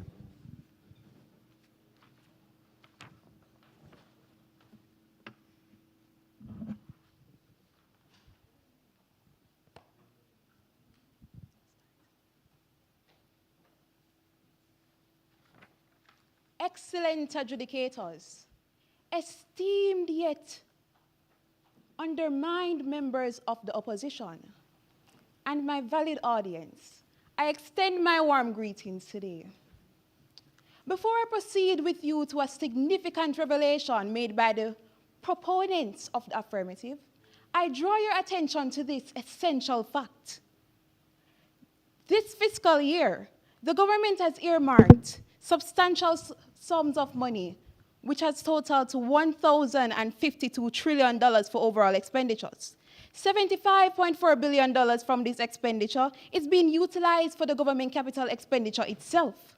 And as we are all aware, a significant portion of these funds are sourced by tax revenue. In actual fact, the previous year, the government accrued an impressive $671.54 billion. And this year, listen, they are anticipating to earn $824.2 billion from these same tax funds. Apologies, your hard-earned money. It has already become contended, rather, by the proposition that this money generously funds the capital expenditure. But honestly, do you have any knowledge as to where your money is going? The crux of this concern lies in the lack of public awareness regarding the specific projects funded by such substantial tax revenues. As such, a resolution, the affirmative puts forth I fund democracy with utmost confidence, viewing it as a progressive step forward to combat this issue. Therefore, we stand resolute with the moot that this House would use public voting to determine the distribution of government capital expenditures. It is currently apparent that the connection between the needs of the people and the capital spending are not met. As such, currently, opposition, one, must not attribute fault to the government, yes, for using this money for government solvings rather than the general public interest. Even if they are told of these facts, actually, the complaints will still go overlooked as per FINSA and the Cornwall Regional Hospital. So as such, realistically, the burden of the government must be shared by the burden of these tax funders. In the pursuit of a more inclusive democracy, the authorization of public voting ensures active citizen engagement, affording you a direct say that significantly affects your lives and your communities. The approach of iPhone democracy dismantles barriers between citizens and government, granting us a tangible voice in the form of ink, and instigating a paradigm, shift in power dynamics. This House proposes to retreat from a top-down approach to a more bottom-up model, empowering citizens to play a pivotal role in the shaping of policies and driving initiatives that align with the diverse needs and priorities of this populace. When citizens have a direct say in capital expenditure decision, it strengthens the accountability of elected representatives, and it also fosters a government that is more responsive to the general interests of these citizens. Need I clarify, opposition, that this newfound accountability holds greater power than these current oversight bodies? Mr. Speaker, let us not deliberately ignore the fact that these same bodies can be influenced by political affiliations, potentially leading to the biased evaluation of these same representatives that you so defend. Let us not overlook the crucial fact as well, that the holding representatives are accountable typically comes after the fact that any misallocation of fund or corruption has occurred, which can ultimately lead to irreversible consequences and destruction to our nation from our funds. To continue with a system like this, adjudicators, this would be a senseless decision for the people of our nation. Moreover, deterring from a notion of public voting due to perceived lack of expertise is laughable. Knowledge is not confined to the elite few. The people are not blind. We see the devastation in our hospitals. We see the roads that need to be fixed. We see our needs not being addressed. The money we contribute must reflect our needs. iPhone democracy allows for the prioritization of these needs, these long neglected projects that you have yearned for. Local infrastructure and development projects will receive, I repeat, will receive more attention and funding based on specific needs of each region, Portland, Kingston, everywhere. All citizens will be allocated a meaningful role in shaping their communities, fostering a sense of ownership and engagement, rather than being passive recipients of government actions, as the opposition so presumably supposes. This project, similar to this debate forum, judges, acts as the vox populi for the people, giving individuals a voice, giving the voiceless a stance for what they need for their nation in the long term. Furthermore, public voting allows for a more dynamic and responsive decision-making, addressing the ever-longing needs and priorities of the public. It enables timely adjustment to capital expenses based on the citizens' preferences. Audience, this concept, this proposal that the proposition brings forth to you is not uncharted territory. The trial and error has been tested for us. Many third world countries, a plethora of them, have experience with public voting in its municipalities. For instance, our beloved Ghana, involving citizens in the allocation of funds for a local development project, has yielded astounding results in fostering innovation and promoting voting. India, the city of Mumbai to be exact, launched a participatory budgeting pilot project in 2016, which led to highly improved services in areas such as education and health, which our country seems to be lacking in. In the Philippines, the prioritization of citizens' vote in funding projects has enhanced transparency and nurtured a culture of civic engagement. And in Indonesia, the implementation of public voting has resulted in improved unity and empowerment amongst the diverse citizens. The success of these various countries not only highlights the shortcomings of the opposition's arguments, but underscore the validity, the potential benefits of public voting to our nation, to Jamaica, from your public funds. Adjudicators, this proposition presents a compelling case for acceleration of economic development and allowance of projects to be prioritized based on grassroots demands and local requirements. Hence, we stand forward and we stand resolute with our mood that this House would use public voting to determine the capital expenditures. I thank you.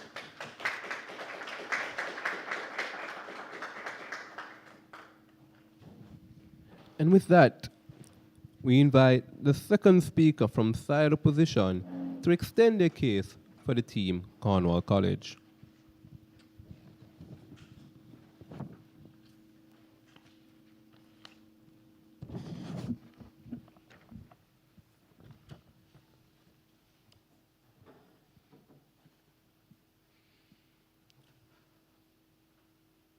Before I get into my speech, I'd like to address a few points that have come from side proposition. I'll get into the fact, or the point about people not knowing where the money is coming and going from in my speech. You'll see how it's demonstrated. But the main issue that proposition has given us here today is that public engagement is limited in the status quo. First of all, that's not true. As our first speaker would have mentioned, the data that is used to create CAPEX and these budget draftings is from ministers and constituents and MPs who tell the government X, Y, Z is happening. It is not as though the government just materialized the budget out of nowhere. If it was not at all effective, then the budget would just not be effective, because it does go directly into what the people are doing: education, public health. People are not failing out of school at alarming numbers. People are not dropping dead on the street. So there's something being done right. But we do accept the issue of public engagement, and we say in our model, it is just better if we have town halls, conversations, educate the people through social media about what is going into the budget and CAPEX, and say, okay, what is it that you would need? We hear from them. We have experts who are more able to make these sorts of decisions, create the CAPEX, as opposed to public voting, that has inherent terms that I'll go into later. Also social development and people, having the knowledge and saying, oh, they know what they need, or they know where they're falling down.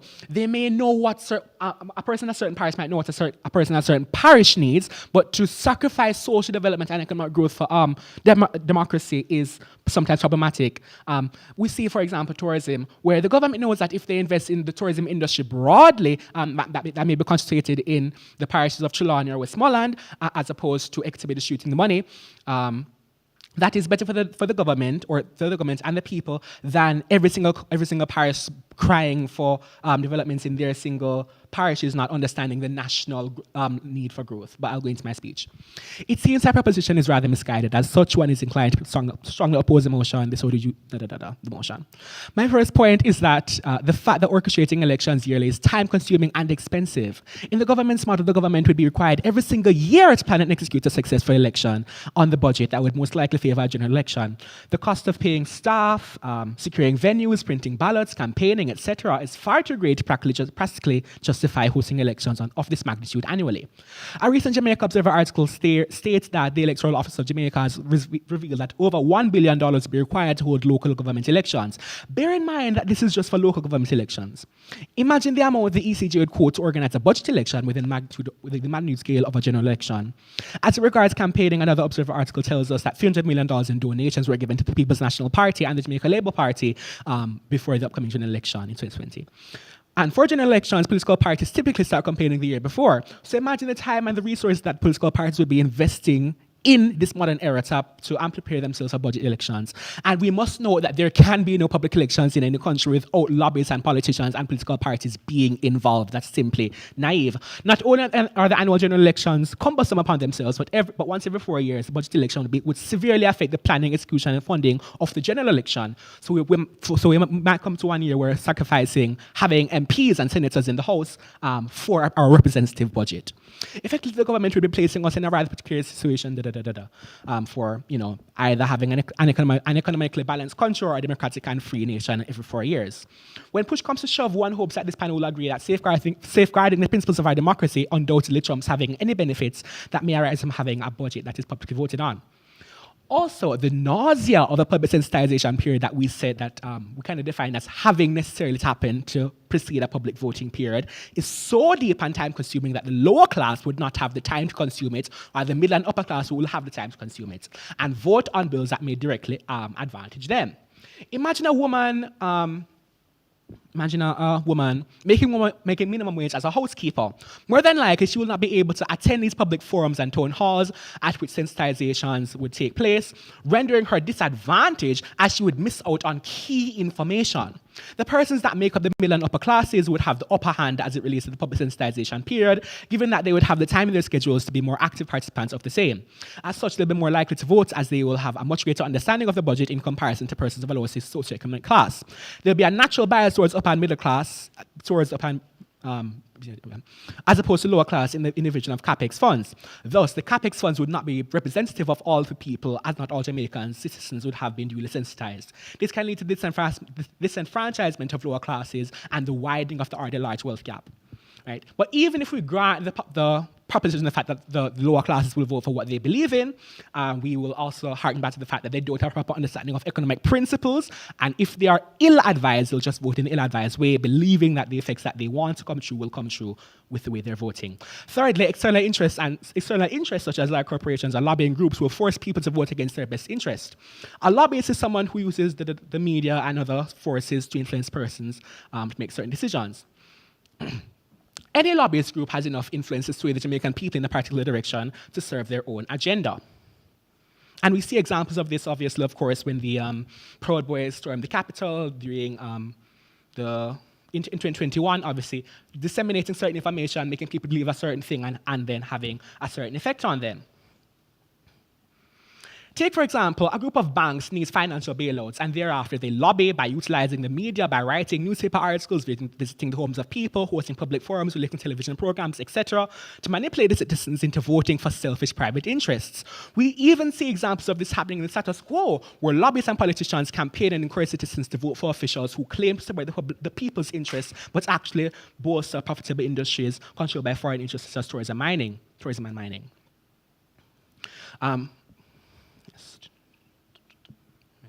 That being so, people readily absorb any information given to them on the topic, whether good or bad, because they have no personal benchmark. We understand that lobbyist groups can promote the best interests of the people. However, as the first speaker stressed earlier, the complex financial concepts that go into the formulation of a budget are not going to be readily grasped by the people. Therefore, we dare not leave it up to chance that these groups have the ability or have the people's best interests at heart and disseminate information properly. The people themselves do not have an understanding of what they are voting for. Consequently, these elections put them in a position where they are vulnerable to being swayed. I'll emphasize further, it is not that those people are personally not knowledgeable of the things that are happening to them. They know the roads are bad, they know that the schools are bad, but they don't have the understanding that the government would have, which is national development and economic growth kind of trump certain individual projects, and the money that is gained from economic growth due to national CAPEX funding would be able to better serve these people as opposed to public voting, as well as the fact that when they are being informed of the CAPEX voting and the public voting for CAPEX, the information that they'll get will not be necessarily in their favor, and they may vote against their best interests, particularly in the fact that upper and middle class people will be better informed. Thank you so much.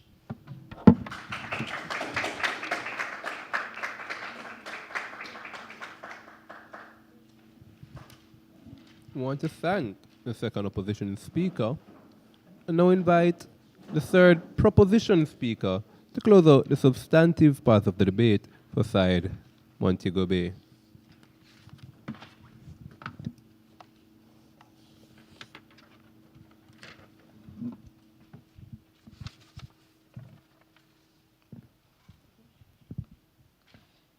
Before I begin, I would like to speak on the sensitization period that the opposition keeps on mentioning. I fund democracy is a technological-based model, so the sensitization period would only be a month because everything is online nowadays. We're in the 21st century. And it will be worth it because the people will readily agree because they have been asking for this for a while. Good morning, ladies and gentlemen, esteemed judges and fellow debaters. What comes to mind when you think about capital expenditure in government?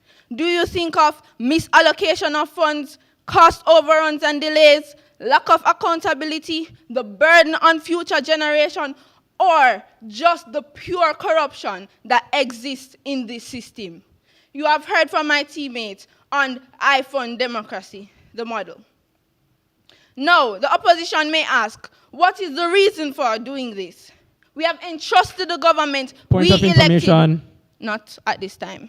We have entrusted the government we elected with our lives and the running of our country. Why not trust them with our finances? The answer is simple. The people are disenchanted with the whole system of government. They are disappointed by the politicians they chose to represent them. They want to do away with the system completely because they feel as if they have been overlooked. They are tired of the uncertainty surrounding the destination of their hard-earned money, weary of trusting certain education ministers who have misallocated funds, and weary of carrying the burden of national debt. Furthermore, the lack of knowledge about how to effect meaningful change leaves them disheartened. What the people truly yearn for, no, what they require is democratic participation, not at this time. By involving the public in spending decisions, it encourages citizens to take a more active role in the democratic process. It gives people a direct say in matters that directly impact their community and lives. Enhanced democratic participation aims to include as many voices and perspectives as possible in the decision-making process. It recognizes that every citizen's opinion matters and seeks to create an inclusive platform where, not at this time, where diverse views are heard and considered.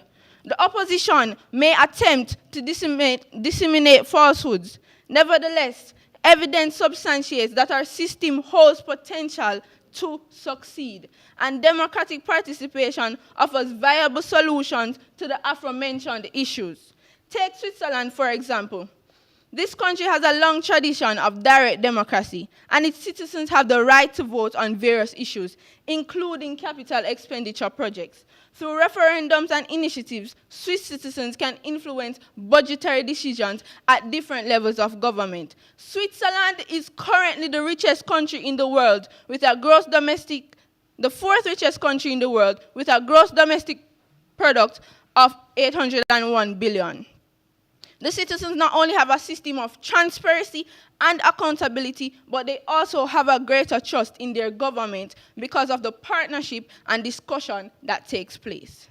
With ample years of testing, adhering to a comparable model such as this, how could our policy falter? I fund democracy is poised to chart a path toward a more promising, not at this time, is poised to chart a path toward a promising future. Like any proposal, it is essential to consider both the potential advantages and challenges. Measures have been implemented in our policy to combat the lack of expertise that may occur when using votes to determine expenditure, as mentioned by our first speaker. The proposition recognizes the existence of several mechanisms already in place to hold ministers and MPs accountable, including the Financial Investigation Divisions and the Major Organized Crime and Anti-Corruption Agency. Nonetheless, by involving the public in this process, it creates a robust system where corruption finds no refuge. The intent is not to dismantle the government entirely, but rather to propose a cooperative approach that encourages transparency and collective action. Regarding the pivotal question of financing this new system, it is essential to acknowledge that conventional voting methods are both time-consuming and financially burdensome. In the 21st century, however, the advent of modern technology offers efficient and cost-effective alternatives, such as online platforms and mobile applications. Leveraging these tools can expedite public voting processes without significant delays or exorbitant expenses. Moreover, security concerns are addressed as society has long entrusted online banking. For those less technologically savvy or without access to much means, provisions will be made to ensure inclusivity. Local libraries will serve as facilitators, offering guidance on voting procedures and providing the necessary devices to accommodate all citizens. Distinguished audience, let us ponder: our voice, our vote, our money, our republic. Thank you.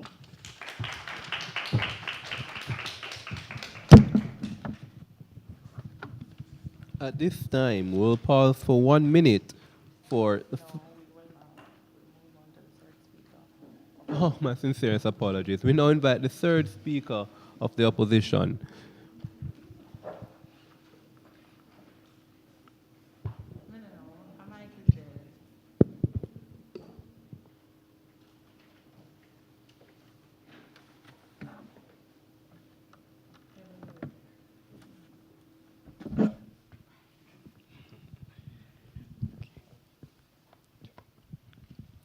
Panel, fellow debaters, and esteemed guests, a pleasant good afternoon. Today, my task is simple. I will negate any clashes between the houses, summarize my team's case thus far, and explain how these elections will cause a large divide between the population in the lower class and the population in the upper and middle classes. But before I explain the opposition's final point, I must address the key clash that has been raised throughout the course of this debate while outlining my team's main arguments today.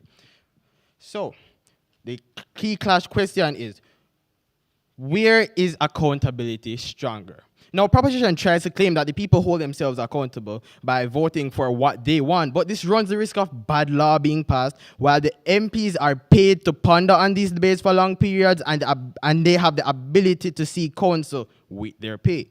They are also held accountable by the people, international and parliamentary procedures, so as to prevent the passing of bad law. So we believe that on the basis of that clash, we have won.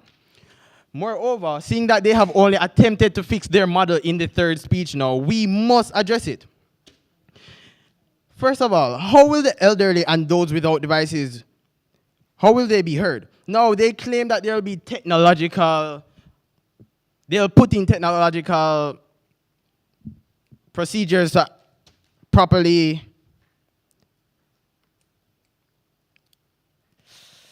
they'll put in technological procedures to equate for them, but they don't claim how they will do this. They don't claim what they will do. They don't claim how this will fix the problem, but they identify that there will be a problem and that the poor people that don't have devices and the elderly people that don't understand how to operate these devices, not accepted. They won't be heard. They understand and they concede to that point.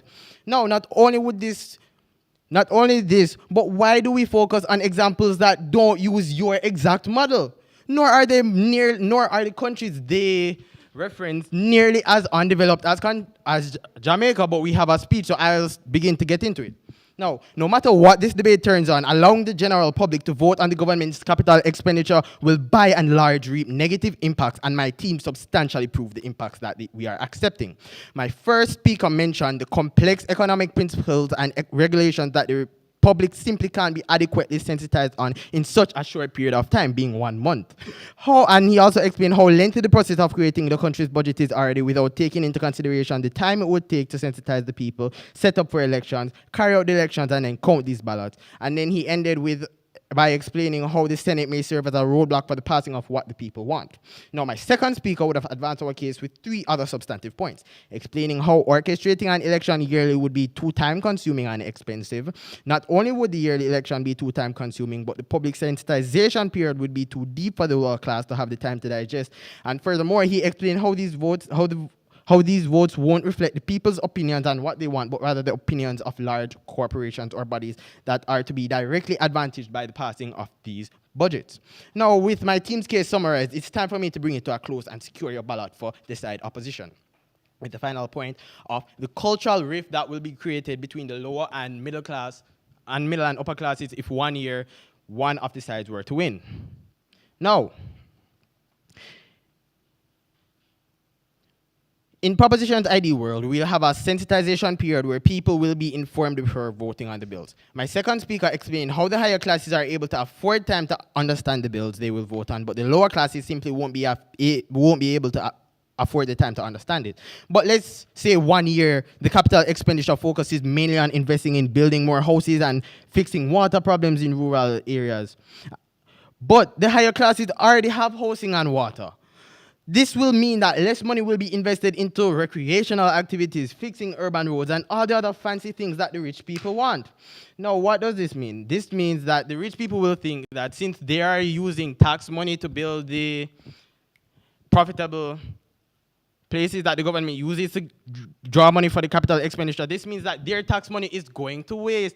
They're going to believe that their tax money is going to waste, but they can't directly hurt the poor people for this. But if you can't catch Harry, grab his shirt. And grab his shirt they will. They'll slash wages, they'll do any means, they'll make the work environment inhabitable for the poor people. They'll do anything to spite them. They'll use the poor people as leverage against the government, and this is exactly what Proposition is conceding to. This is exactly what they want, and they are proposing that's what they want. As I close, Proposition, let's examine what your moves in this game have been thus far. First, your incompetent policy. Next, your points which lacked standing, not to mention your inability to acknowledge and address the clashes between the hosts.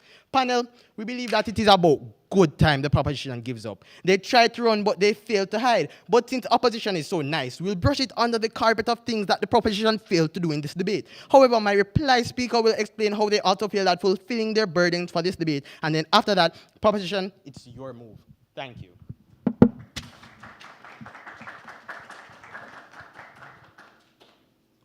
And now we will pause for 1 minute to allow for the final touches to be placed on reply speeches, after which we will invite the opposition reply speaker, followed by the proposition reply speaker.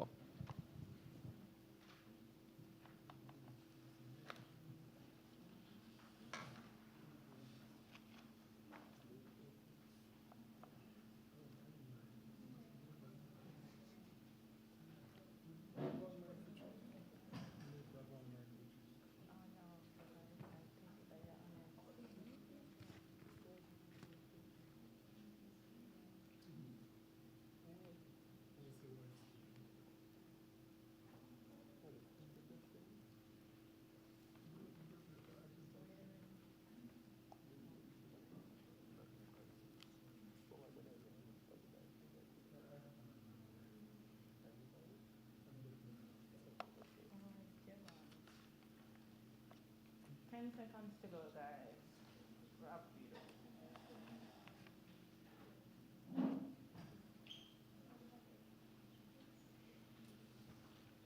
That's it.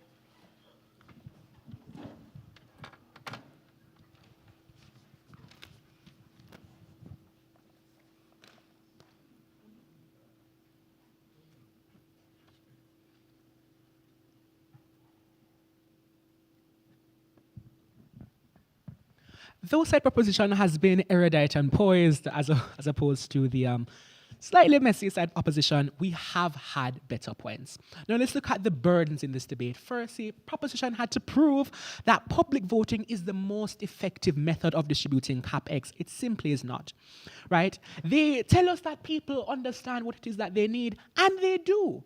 And that information is communicated to the government who creates the budget. In status quo, we have reports from ministers and MPs, and also even if we were to accept the fact that there are benefits of public voting, the public voting itself is not where the benefits come in. It is the public sensitization period that people understand what is happening rather, and members of parliament are engaging with their citizens and understanding what it is they need to bring back to government. In fact, the main issue that they propose here, if you listen carefully, is that government isn't listening and creating CapEx that is representative of the people. So how are we supposed to believe that MPs are going to create, because they're still creating the budget in their model, they're going to create the budget, have it passed by both houses of parliament, and then say yes or no. If they say no, Hopper starts again, and we have no budget at all to use. But I'm going to move away from that and go into the other fact, that is This benefit may be achieved by other means. As I said many times, and as I seek said many times, we can have public engagement. We can have town halls, public forums, XYZ, so that people understand what is happening and are better able to keep the government officials accountable. So the issue of government accountability is solved better on our side and not really addressed very much on side proposition. Also, public voting is susceptible to corruption. The big issue that they want to solve in proposition, right? Because lobbyists and public interest groups obviously are going to have some sort of interest in public voting, are going to influence people to vote in a certain way, especially considering that normal people don't have that proper understanding of economic principles. It's going to be even worse. And then, of course, the economic divide between upper and lower class and upper class having a better understanding. Our burdens have been to debunk this model. First, we've said that it's expensive. It's a rather expensive task to carry out every single year. It is also time-consuming with the public sensitization period and having to call the schools and say, can I use your hall for this space, printing up ballots, inking up your fingers. Also, it's ineffective in certain cases because, as I said before, people don't have an understanding of what they're voting on, and we don't have the officials or the time to go out and tell them what it is. So when they vote, the votes won't be exactly for what they'll want. Even though the ballot might say more funding towards public education, the negative effects of that could be something so detrimental that they'd want, obviously, to be reflected in CAPEX that the government would understand, the people wouldn't. So, in conclusion, this debate has been a misunderstanding from proposition about how CAPEX is distributed equitably, though we have proved to you that public voting is not the most effective method of doing so. Thank you so much. Thank you very much for that. All right. And now we invite the proposition reply speaker to close out this debate.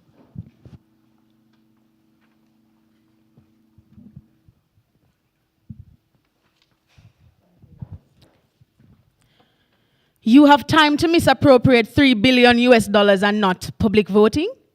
Ladies and gentlemen, the opposition is blind. Actually, it is quite amusing to witness their refusal to see the inherent potential and transformative power of public voting in determining the distribution of government capital expenses. The problems you posit do not occur in our policy, which therefore makes your continued ranting irrelevant to the moot at hand. Your point on popularism is inaccurate, since the leaders themselves have proven their incompetence and their own biased policies in favor of private industries, per FinSAC and Cornwall Regional Hospital. Your point also on the timely and expensive nature is without standing, since our policy motivates the public to vote in their own interest, along with convenience in both tangible and online voting, along with the situations of public libraries. You also mentioned something about lower and middle class. However, lower and middle class Jamaicans are not imbeciles. Lower and middle class will be able to understand with the use of implementing initiatives and educational marketing, the same way the lower class can learn the harsh lifestyles and learn how to hustle, the same way they can understand policies affecting them. Also, bad law and good law is a biased and childish statement for you to make when referring to real-life hardships of Jamaican people. The blindness lies in your inability to recognize the true essence of democracy. This blindness continues to fuel your reluctance to acknowledge the flaws in the current system. In fact, you seem oddly satisfied with the narrow confines of the status quo, where decisions are being made behind closed doors with little input from the very citizens these choices affect. Whose interests are really being served here? We already addressed that parliamentarians will draft these capital expenditures to which the people will vote on their priority. Conveniently, the opposition turns a blind eye to the rampant corruption and misallocation of funds under their current system. They prefer to bury these inconvenient truths rather than confront the reality that their beloved experts are not infallible after all. Adjudicators, let this willful blindness of the opposition serve as a stark reminder that innovation requires us to open our eyes to new possibilities. The proposition does not simply advocate for change. We have presented a pathway to revolutionize governance and uphold the principles of our nations. Out of many, one people. Out of many, one people. Let us not overlook the compelling examples that bolstered our arguments. Ghana and Switzerland's innovative strides, India's resounding success in public services, the Philippines shining with transparency, and Indonesia fostering unity and empowerment. These countries have embraced change, and it is time for Jamaica to follow suit. And yes, it includes third world countries, so your point that you made is also inaccurate. Let the opposition's skepticism fall on deaf ears, for our proposal sits on a foundation of transparency and accountability. Public voting ensures that every decision is laid bare for all to see, eliminating the possibility of backroom deals and under-the-table transactions. We acknowledge the need for safeguards and policies, and we have already outlined them.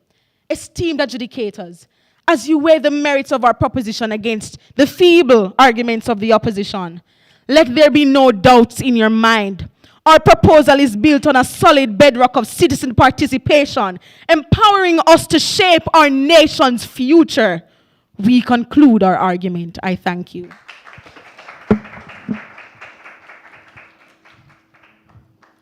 We want to thank both teams. The judges will now excuse themselves to deliberate and return to you with a verdict in a reasonable amount of time.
of that they have put the judges in an unenviable position to try and determine the winner of this match. Nevertheless, it is our job and it is what we will do.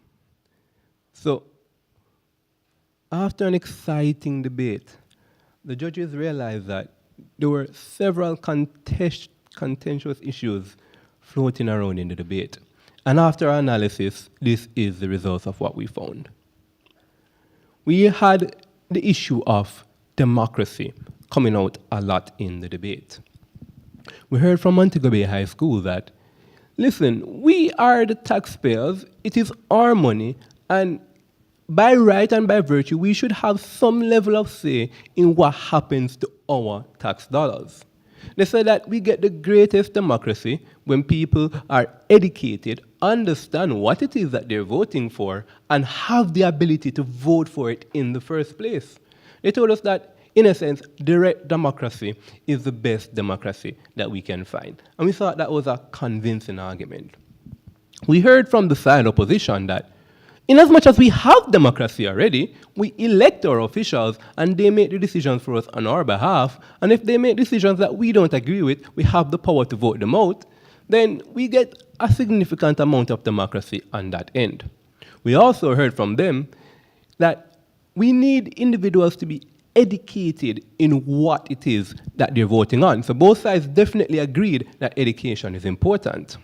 But Cornwall College would have gone as far as to say these are complex issues that we don't necessarily think that we have the capacity to educate these individuals on, certainly in the short period of time that is necessary to pass a CAPEX budget, in a way that they'll be able to vote in a way that supports the truth of democracy, which is an educated citizenry voting.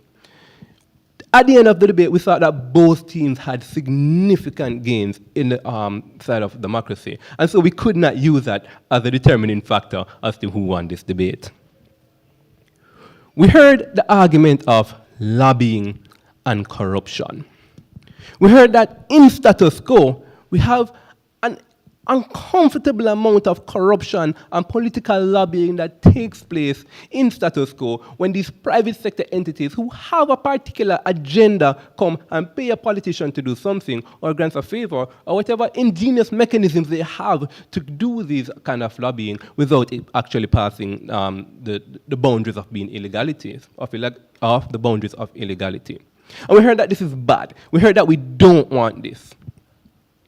We heard a preemption of an argument from opposition, which I want to say is a very good job on Side Bay. They preempted the argument that they're going to say, listen, the people that exist are going to be lobbied by these same entities. And their defense of that argument is that lobbying exists currently. In the estimation of the judges, we don't think that a sufficient answer to corruption is saying that corruption exists already. So we don't think that just saying, listen, yeah, you're going to have political lobbying if we give the direct citizen the vote, but we have political lobbying right now, is a sufficient enough argument to defeat the harms that we're going to have political lobbying in the alternative. In a sense, it's half does not order, 6 or 1. So I don't see the justification. Certainly the panels of the judges didn't see the justification. We're going through the arduous process of going all the way. Now, we heard from side opposition that we actually get significantly more harm in the lobbying, because in as much as both sides conceded that education is something that is imperative to a functioning democracy and is imperative to ensuring that we get the best outcome, side opposition says that the peculiarities and mechanism that goes into creating a CAPEX budget are one that is not easily appreciable by the common man. And in as much as it includes advanced economics, then we're going to need some stringent educational campaigns to get this point across. Opposition says that this is harmful because due to the complex nature of what we're trying to teach, it opens up the door for political lobbying. It opens up the door for misinterpretation and misinformation deliberately by these private sector entities who can come and spread their propaganda.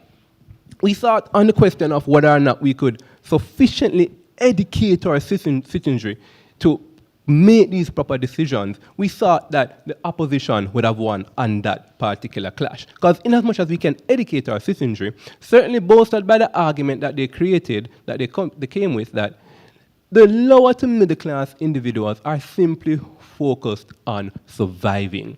They don't have the time necessary to go and sit down and consume these kinds of educational marketing and campaign one, right? That the upper to higher class, middle to higher class does. The lower class simply does not have that kind of capacity in as much as they're just trying to survive. That combined with the fact that this kind of education can be rife with misinterpretation would have convinced the judges, at least a portion of the judges, I'll say that because ultimately it was a split decision, would have convinced the majority of the judges that sat on the panel that education through direct voting is the worst outcome.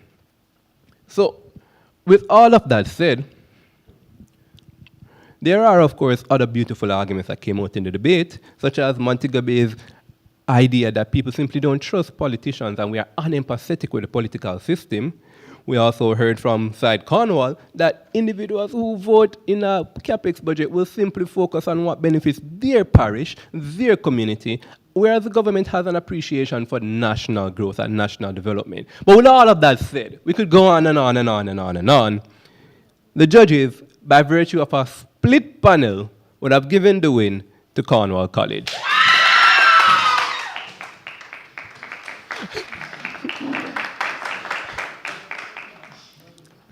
We want to say to the team Montego Bay High, excellent, excellent debate. Ladies and gentlemen, unfortunately, due to a technical difficulty, we weren't able to get the public ballot up for this particular round, and for that we apologize. But we will say, though, that the margin was just slightly large enough such that the public ballot would not have determined who won this debate. But regardless, we apologize for that, and we'll ensure that that public ballot is available for you for the rest of the rounds. With that said, we want to thank both teams for an excellent, amazing debate.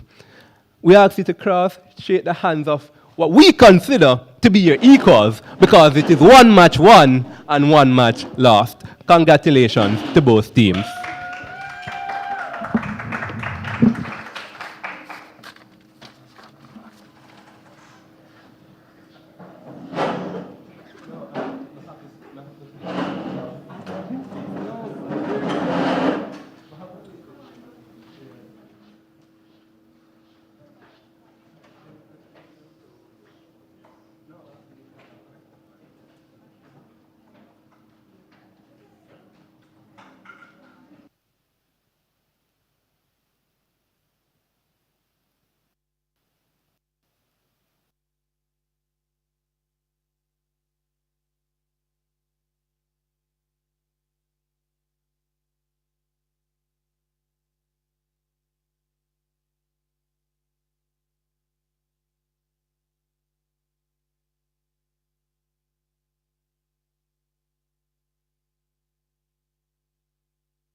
Welcome back to the second round in the quarter-final matches.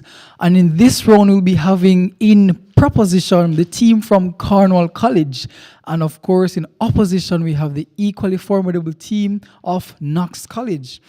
And in this round, we'll be debating the motion. This House believes that the deprivation of rights under states of emergencies for combating persistently high levels of crime is unjustified. Truly an epic motion. But before I open the House to the debaters, just to remind us of the speaking times.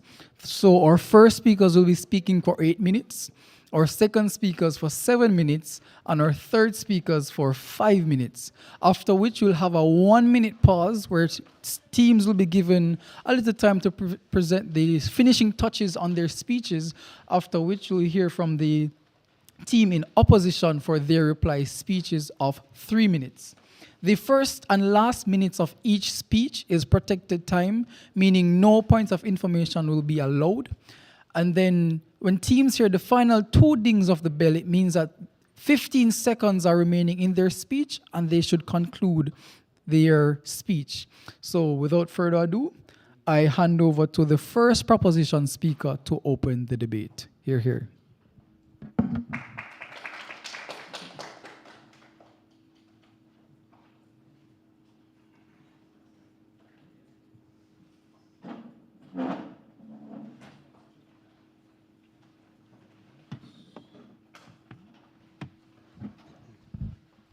Panel, fellow debaters, and esteemed guests, good afternoon.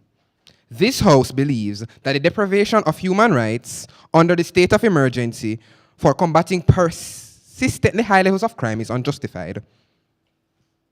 To fight crime, the government has created a mechanism known as the state of emergency. Constitutionally, states of emergencies should only be declared when there are significant threats to public order, national security, or a natural disaster. During such times, the government implements certain strategies to combat crime. This involves border checks between parishes, implementing curfews to restrict the people's movement during certain hours, detention of individuals who seem to pose a threat to public safety, and limiting group gatherings. Although the government is given certain rights during these times, it does not justify the deprivation of fundamental human rights that every human right is afforded, such as the right to freedom of movement, right to assemble, freedom of association, and the list goes on. This gross deprivation of rights is a breach of the Charter of Fundamental Rights and Freedoms, of which Jamaica is a signatory. And it is for that reason why this side of the House firmly believes that the deprivation of human rights under the state of emergency for combating persistently high levels of crime is unjustified. During my speech, I will define some key terms in this debate and then advance my team's case with 2 substantive arguments. Firstly, I will speak on how the current level of crime in Jamaica does not constitute an emergency. And secondly, how the states of emergencies are ineffective and consume far too many resources for it to be producing such little yield. My second speaker will elaborate on the immorality of the deprivation of such rights, the public hysteria that is created when SOEs are implemented, and the gross abuse of power that takes place when nobody holds the police accountable for denying persons these rights. My third speaker will negate the key clashes between the House, summarize my team's case, and put forward the proposition's final substantive argument that business owners are denied their right to buy and sell goods due to early curfews. A few key definitions to start things off. Firstly, deprive, which means to withhold or suspend something. A right, which is a legal, social, or ethical principle of freedom or entitlement that every Jamaican citizen is granted under the provisions of the Constitution.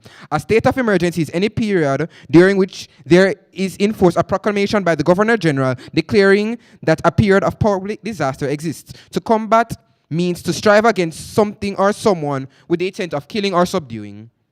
And lastly, unjustified, which means not shown to be reasonable. Under the provisions of the Constitution, seeing that the country is not experiencing a natural disaster or at war, you would expect that there is a significant threat being made to public order or national security. Well, there isn't. With the debate being properly framed out, it is essential to understand what the opposition's job here is today. They must prove that the current levels of crime constitute an emergency, and then prove that states of emergency reap enough benefits to justify the deprivation of human rights. The proposition's main burden, however, is to prove that the deprivation of human rights is unjustified, especially since the SOEs have been ineffective and are being implemented during times not accepted at this time, and are being implemented during times when there is not a period of public disaster. With this being said, I'll get into my first point. The crime rate at which Jamaica is at currently does not warrant a period of public disaster. Constitutionally, the country needs to meet one of three standards to be declared under a period of public disaster. And seeing that the country is clearly not fighting a war or experiencing a natural disaster, it leads to the question of what is a significant threat to national security and safety today. I'll prove to you that the current level of crime is not a significant threat. Jamaica experiences roughly around 57 crimes per 100,000 people. And it isn't even the Caribbean country with the highest crime rate, nor is it even top 5 globally. The country which takes the gold medal in this regard is Venezuela, with roughly 84 crimes per 100,000 people. Yet they haven't declared a state of emergency since 2016. And neither has the first or second runner-up. So then, what is so special about Jamaica's crime rate, which warrants us to call states of emergency more frequently than any other country? Mixed with the fact that their Points of information. not accepted at this time. Mixed with the fact that rarely, if ever, do our crimes require high intelligence, meaning that we don't have any top-tier, high-planning criminals committing crimes every day, but rather an abundance of petty crimes, such as robberies. None of these constitute a period of public disaster because the entire population is not at risk, and there are ways to protect yourself against such crimes with basic security measures. So, these obviously don't call for the implementation of SOEs, not accepted at this time. Declaring that the country is under a period of public disaster only creates mass hysteria and makes it more difficult for the public to know when there's an actual threat to their safety, as opposed to the government crying wolf and calling any increase in crime a national emergency, thereby reducing efficiency and importance of such a significant declaration. My second point. These states of emergencies have proven to be highly ineffective at fighting crime. When a state of emergency is declared so frequently, it gives the criminals time to familiarize themselves with the measures being put into effect to combat their crimes. When the SOEs were first put into effect, we heard of the detention of many criminals, but the number gets lesser and lesser each time we declare an SOE. Not only that, not even half of the criminals being detained are actually charged. It only overcrowds jail cells for them to be released within 48 hours. Over 2,700 people were detained in St. James during the first state of emergency, and of this group, only 275 were charged. This is less than 7% of charges being pressed against the people that were detained in the first place. Point of information. Not accepted at this time. So then, what happens to the other 93% of the people who are robbed 2 days worth of their life, put into these decrepit jail cells only to be let out simply because they were deemed suspicious? The police officers pick up anybody they think is suspicious and lock them in jail for a while. And in that same vein, real criminals already know where the checkpoints will be and may easily avoid them. Do you know why there is a need to hunt bigger animals? Because animals realize that traps will not suffice. Animals adapt to their surroundings, and so do criminals. So why are we taking resources out of crime plans and investing them into SOEs, which are ineffective? Over the period of the numerous weeks of SOEs in St. James, there was only one named person of interest. However, when we follow our crime plans and use our teams which are dedicated to finding wanted criminals, we actually catch our prey. For example, the Counterterrorism and Organized Crime Investigations Branch carried out a raid and caught one of St. James' most wanted men while using only a small amount of the force's resources. This is just one. All right, I rest my case.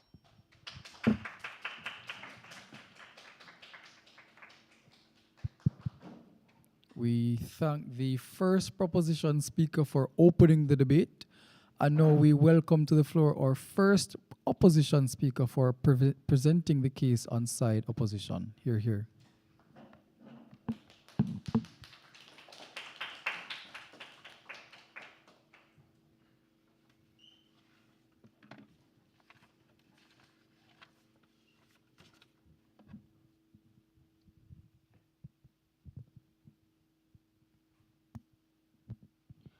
Honorable House, Mr. Speaker, viewing audience, teammates, and opponents, I greet you pleasantly. I am Danielle White and the first speaker of side opposition for this debate. I will establish our reasons, Mr. Speaker, for firmly opposing the motion. This House believes that the deprivation of rights under states of emergencies for combating persistently high levels of crime is unjustified. I will explore the nature of states of emergencies, Mr. Speaker, capturing their intended purpose, and outline the current status quo and present our mitigation measures to the Honorable House. Our second speaker, Daniela Wright, will propound the merits of states of emergencies in curbing upheavals of crimes of a temporary nature. Our third speaker, Dejanay Fagan, will compare the current status quo to that which exists when we implement states of emergencies. Finally, our rebuttalist Daniela Wright will concretize our main substantives and remove any ambiguity created by the proposition. Now, before I begin my speech, Honorable House, some things this first speaker of side proposition said just didn't sit right with me. First speaker of side of proposition would have stated that current levels of crime in Jamaica do not constitute an emergency. Not only is this ridiculous, it is also brutishly insensitive, not accepted at this time. Also, in his definition of combat, he states that the implementation of the verb combat is done with intent to kill. I share your hope, my opponent. I wish we could kill crime. He asked, what is so special about Jamaica's crime rate that we must implement states of emergencies? I think the persistent loss of life, Honorable House, qualifies as a special case.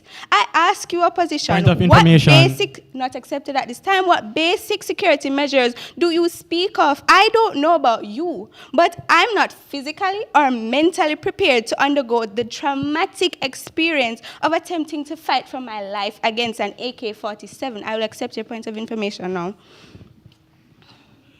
So you said you don't want to fight against an AK-47, but isn't it true that the criminals that are being killed by AK-47s aren't any angels? They are criminals themselves. So are they really killing each other, or are they killing innocent? Thank you for this question. I agree with you. The users of these AK-47s are dying from the same tools they use to violate the rights of innocent citizens. And I will address this further in my speech. Firstly, proposition, to begin with my substantives. What is a state of emergency? The Oxford Dictionary defines a state of emergency as a situation of national danger or disaster in which a government suspends normal constitutional procedures to regain control. Suspends, Mr. Speaker, normal constitutional procedures to do what? Regain control. Persistently high levels of crime, Mr. Speaker, does not seem like the government has it under control. Moreover, Mr. Speaker, states of emergency are temporary, as the proposition would remind us, meaning they are declared to bring down high levels of crime, and once their purpose has been achieved, they are lifted and normal proceedings resume. The proposition bemoans that states of emergency I apologize. The proposition would bemoan, that states of emergency foster criminal migration and bribery of our security forces. And I would put it to you, my opponents, that we are arguing the justification of temporary deprivation of rights during states of emergency, not the integrity of our law enforcers. Nevertheless, the opposition concedes that when states of emergencies are declared, the criminals simply wait them out or move to a different location. Proposition. Can you sit and wait or relocate while committing crimes? I think not. Mr. Speaker, states of emergency are a proactive approach and is the core of what our country needs. States of emergency prevent criminals from committing crimes, Mr. Speaker, during periods of persistently high crime rates until the numbers drop and citizens can leave their front doors unlocked in the afternoons again. The proposition would have may posit spirited stories of citizens detained for 6 months, 8 days, and 12 hours. These stories, Mr. Speaker, would be these well-written stories and emotional testimonies, would be biased and therefore inaccurate. When Mary wails for her good little youth, she forgets to recall her afternoon spent boiling guns to remove fingerprints and washing innocent bloodstains from clothes. Mr. Speaker, there is currently a nasty criminal culture in Jamaica. Crime, Mr. Speaker, murder, shooting, rape, aggravated assault, robbery, break-ins, extortion, and larceny. Jamaica is ranked 10th, not top 5, 10th on the global list of countries with the highest crime rates. Escalation in homicides and gang activity in 2022 showed the homicide rate increased to 53 POI. per 100,000, not accepted at this time. Mr. Speaker, when we allow these criminals the autonomy to continue to wreak havoc, we are giving them the time and the room to develop into Dudus and Zeeks. So reactive measures like the Tivoli incursion will be necessary all over again. Just drive through Tivoli, Honorable House, and you will be brought to your knees by the amount of baby graves that are there. Blatant violation and disregard for life, disregard for rights. The right, Mr. Speaker, to life. Secondly, our Charter of Fundamental Rights and Freedoms states that no person shall be deprived of his liberty except on reasonable grounds and in accordance with fair procedures established by law in the circumstances to, and in particular, the arrest or detention of a person for 1, the purposes of bringing him before the competent legal authority on reasonable suspicion of his having committed an offense, or 2, where it is reasonably necessary to prevent him committing an offense not accepted at this time. The same Constitution states that the enjoyment of these rights and freedoms is subject to respect for the rights and freedoms of others and for the public interest. In the public interest, Mr. Speaker, individual rights may be suspended, not violated, suspended in a manner prescribed by the Constitution. For example, For example, in the event of the implementation of a state of emergency, the Constitution is telling us that we are all entitled to these rights even during states of emergency. However, during this time, these rights are temporarily and justifiably suspended. So yes, we are depriving these rights, Mr. Speaker, but only temporarily. With rights come responsibility.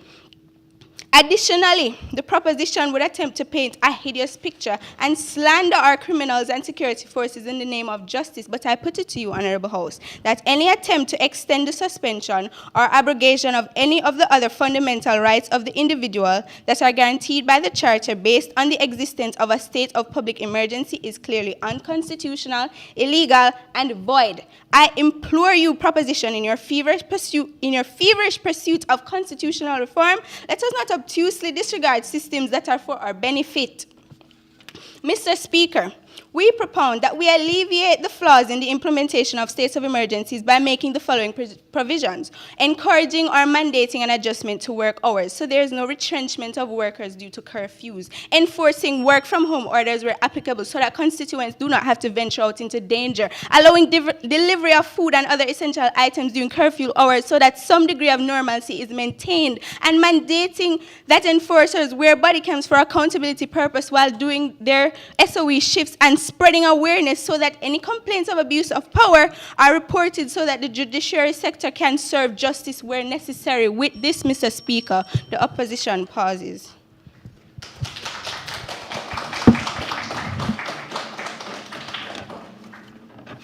We thank the opposition leader for opening their side of argument on their side of the House, and now we welcome to the floor the second proposition speaker to rebut and advance their case on side proposition. Here. Before I begin my substantive, I'd just like to address some things that opposition would have come with. Firstly, they use the constitutional definition of when a person is ought to be deprived of their rights to justify the fact that they're depriving most people of their rights during SOEs. As it says in the Constitution, right, a singular person might deprive of their rights based on their actions, but you cannot be subjugating large groups of people to oppression because certain small groups are able to commit certain crimes. Also, big numbers and statistics don't really scare proposition because, as we mentioned, one of the highest countries with one of the greatest crime rates has not had a public state of emergency since 2016, right?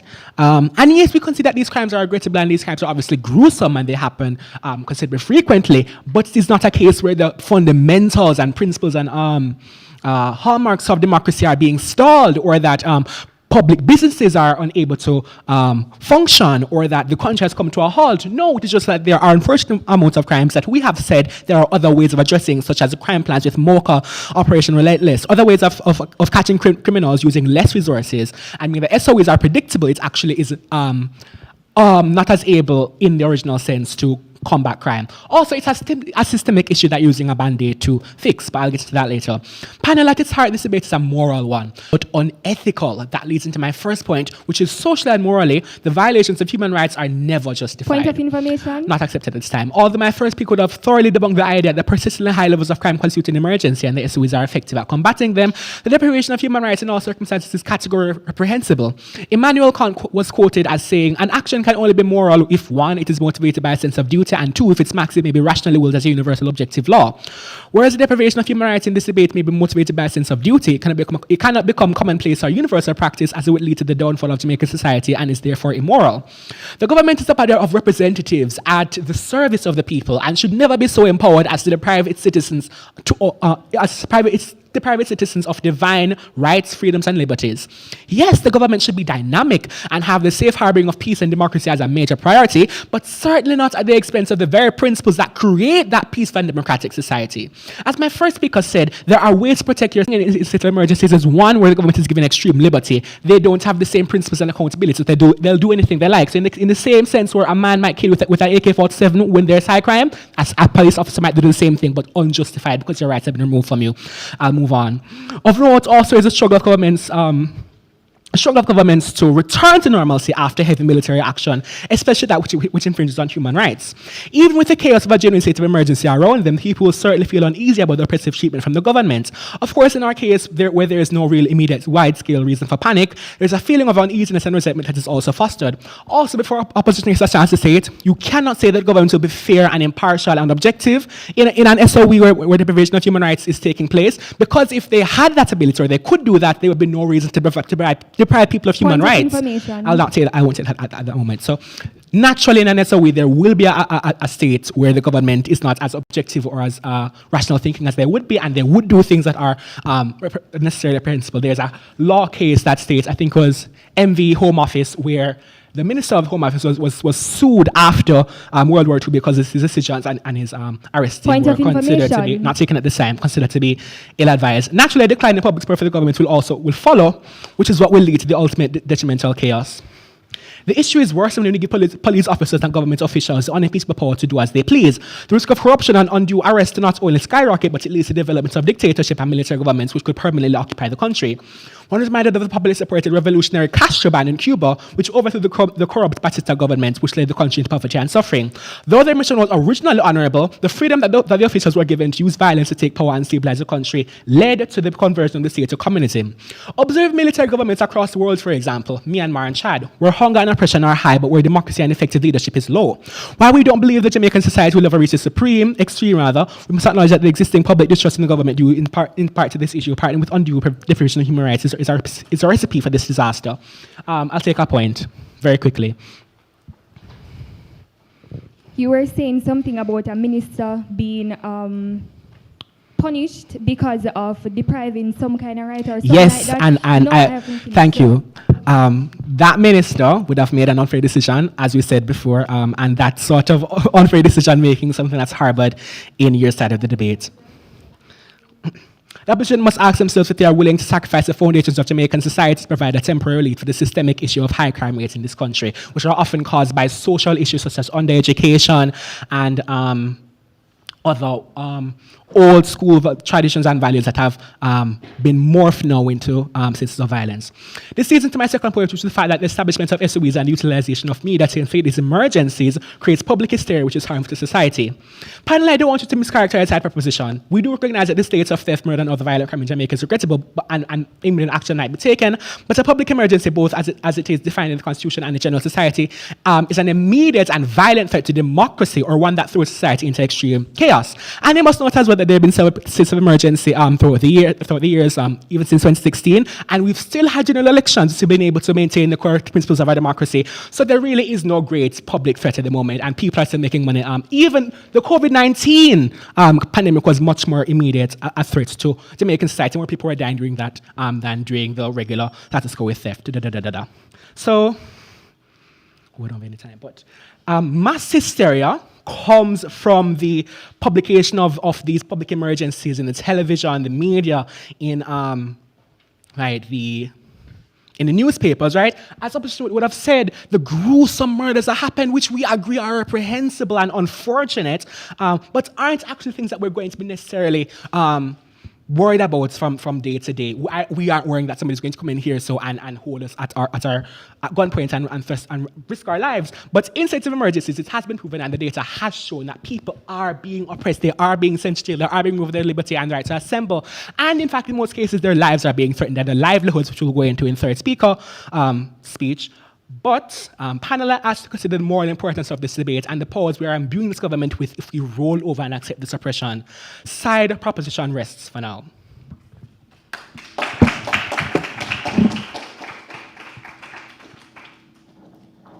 We would like to thank the second proposition speaker for swiftly providing the arguments on side proposition.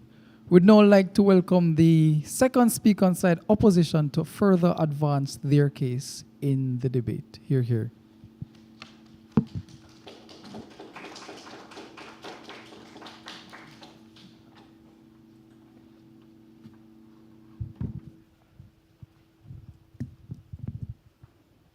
Assaults on every corner, lottery scamming, shootings, people cowballing, some even rolling, and lackluster alternatives. The options of the government tested, many gone without desirable outcomes. We cannot simply continue experimenting with lives. Mr. Speaker, adjudicators, Honorable House, I bid you all a pleasant afternoon. I am Daniela Wright, second Speaker of the opposition. Thus, it is my responsibility to disassociate myself from the ludicrous stance that this House believes that the deprivation of rights under states of emergencies for combating persistently high levels of crime is unjustified. Therefore, Mr. Speaker, in doing so, permit me to posit a few substantives. However, before I do so, also permit me, Mr. Speaker, to propound a point that was made by the proposition.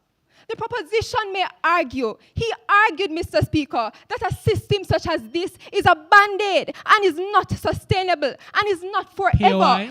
Not accepted at this time. We, the opposition, understand, Mr. Speaker. We agree, but we put it to this honorable House that the desirable outcomes are expected to be maintained and could transition a community from one of violence to one of peace and prosperity. And this, Mr. Speaker, has so far been demonstrated in many of our communities. For example, in the Prime Minister's speech in 2017 on the zone of special operations in the area of Mount Salem, he articulated, Mr. Speaker, that after only 10 days in such a SOE, the residents were able to return to normalcy. Something that the not accepted at this time. Something that the deputy proposition leader failed to mention. They expressed a level of relief as they felt free to venture throughout the community without fear.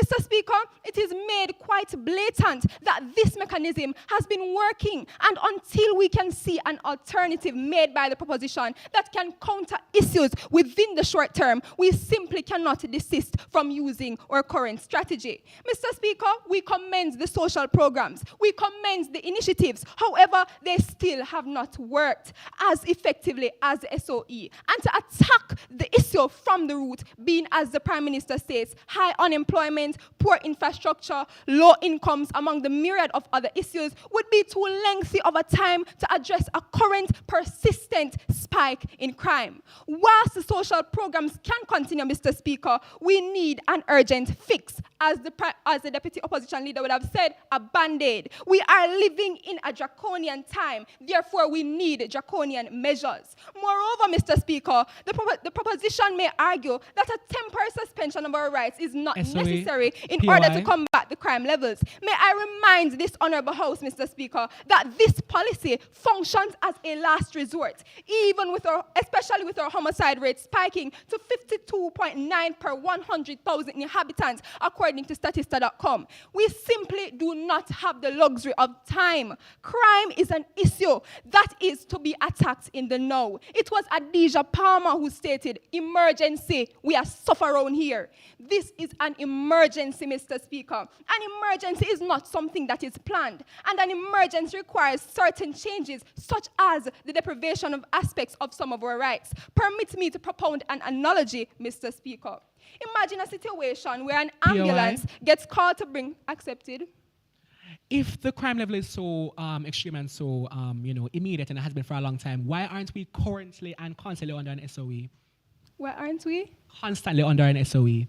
We aren't constantly under an SOE because there are many divisions in Jamaica, there are many areas of Jamaica, and it is the areas which are so high, which crime is so prevalent, that we really need the band-aid, that we really need to urgently fix, not the other areas where we have peace. Continuing. Imagine a situation where an ambulance gets called to bring someone in a devastating condition to the hospital. To save such a life, Mr. Speaker, usual road and traffic protocols are discarded. They drive swiftly, and all persons in traffic have to permit such a vehicle to pass by. Such is a state of emergency, Mr. Speaker. Our country is in a devastating condition, and rapid action is necessary. Mr. Speaker, it was Minister Chang who propounded that this is a plan secure Jamaica, and we, the opposition, see it fit, Mr. Speaker, that plan secure Jamaica entails a proactive approach, and through doing so, we are acting in the public's good, apprehending criminals and preventing any further exacerbation of the problem. And we see, Mr. Speaker, where this approach has been effective, as the permanent secretary in the Security Ministry, Courtney Williams, posited that there has been an exponential reduction in crimes where such states of emergencies have been established. For example, in areas such as Denham Town, major crimes have dropped overall by 41%, and in August Town by 73%. Mr. Speaker, the injudicious ways of the proposition may have you to believe that this mechanism, though legal, is rather unethical, as there may be police brutality, criminal incidents occurring under states of emergencies, and there may be high resistance to the authority. Though their efforts to posit such issues are thought-provoking, Mr. Speaker, they are rather futile, as no more than ever, as the Deputy Commissioner of Police stated, training has been improved and security forces are more resourced, not only to pursue and apprehend criminals, but to better interact with members of the SOE areas. Finally, Mr. Speaker, by depriving certain aspects of some rights, we are entrenching others. And the only rights being deprived, Mr. Speaker, include the freedom of movement and the right to privacy. I must make this clear to the proposition because this is what the Constitution explicitly states. For instance, Mr. Speaker, by instituting a curfew essentially restricting someone's freedom of movement, we are ensuring that after crime is mitigated, persons are able to walk freely, not always being fearful or being convicted to believe their lives are at stake. By depriving a person's right to privacy, Mr. Speaker, law enforcement are better able to investigate suspected criminals, bringing them to justice, and therefore, like the aforementioned deprivation, preserving the right to life of our citizens. Mr. Speaker, whilst the proposition may continue to villainize the state of emergency, the truth is it works to benefit our people. And is this not what we want, Mr. Speaker? A mechanism to ensure our people are safe, secure, not promulgating idealistic views, Mr. Speaker. It is such views that will fail our community, and it is the good of our people that takes precedence over all. With this, the opposition momentarily pauses.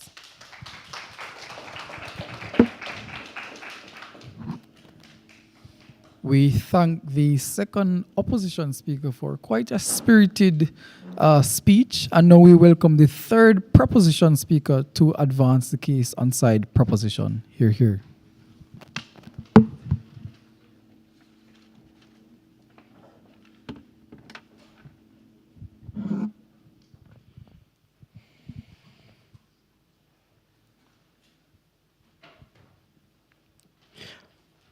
I'll begin in 3, 2, 1. Panel, debaters, and esteemed guests, greetings.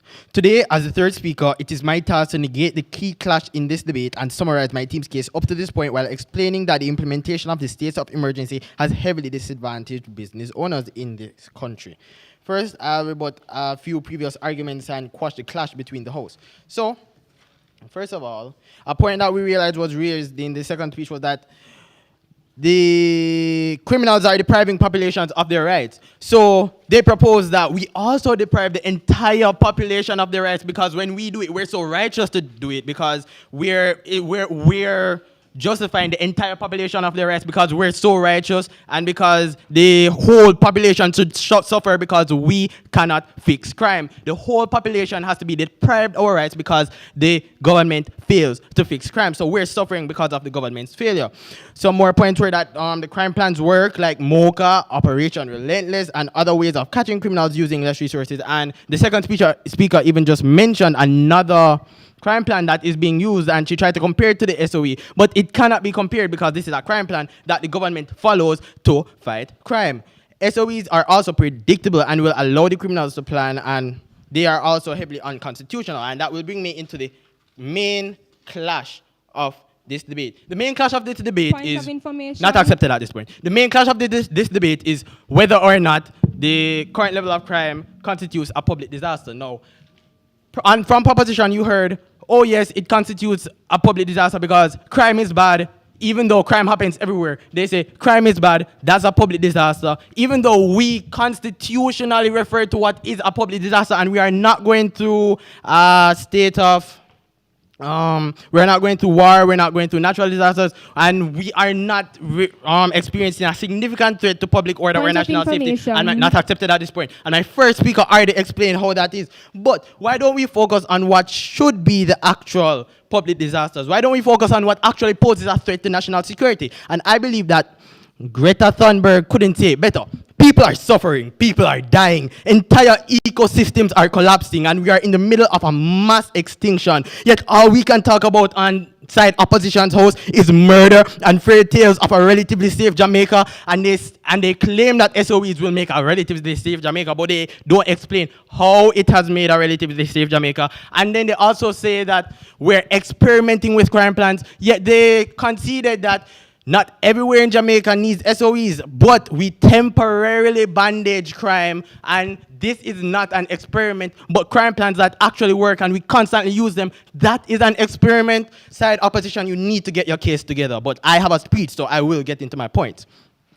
So, I'll summarize my team's case so far. My Prime Minister would have explained how Jamaica's status quo does not wholly fit any recognized standard of an emergency and how ineffective these states of emergencies are at reducing the crime rates. And then my Deputy PM further advanced our case by explaining how a violation of human rights will never socially or morally be justified, and he also described the public hysteria and fear that is instilled in the people when a state of emergency is implemented. Now, I'll get into my team's final substantive point. When SOEs are implemented, it heavily disadvantages business owners. With states of emergencies come curfews, and people are not legally able to be seen outside of their homes during the curfew period.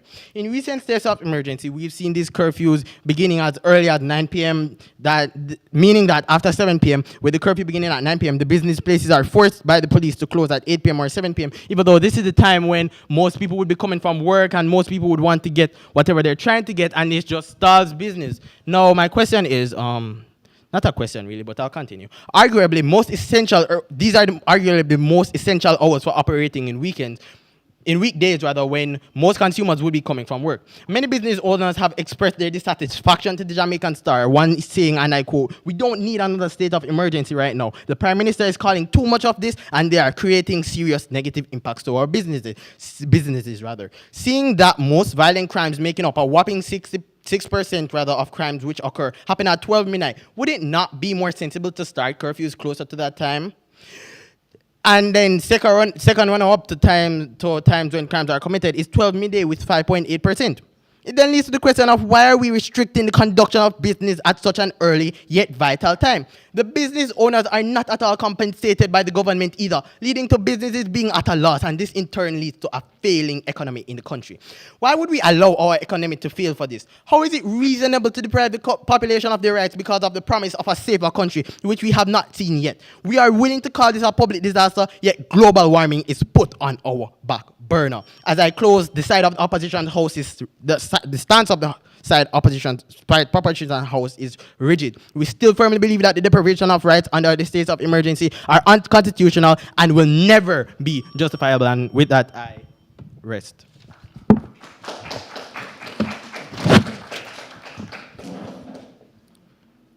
We'd like to thank the third proposition speaker for closing the argumentation on side proposition, and now we welcome the third opposition speaker for rounding out the debate on side opposition. Hear, hear.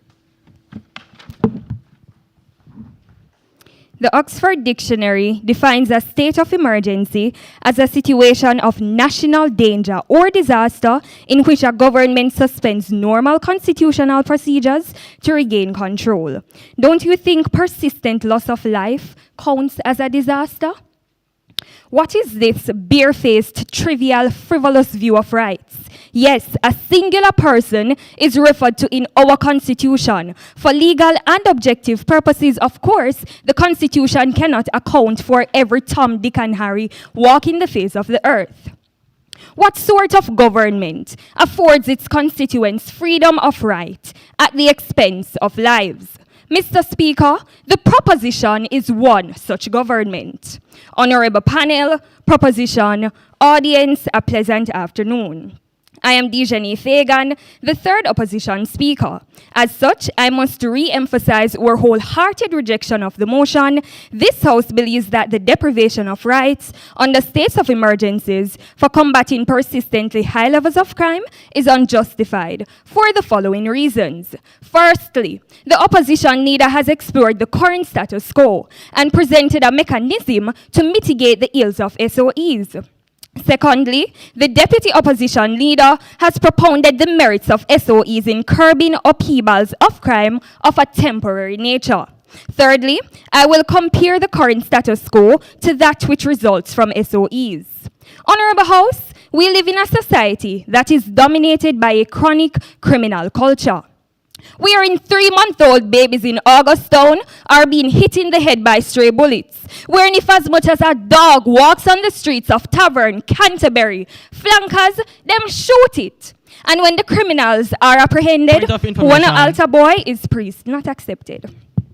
In these areas, SWAT teams fail, patrol teams fail, social programs fail, forcing the government to resort to states of emergencies as per the pleas of constituents. But the criminals won't have it, primarily because the proposition is equipping them with selective parts of the Constitution.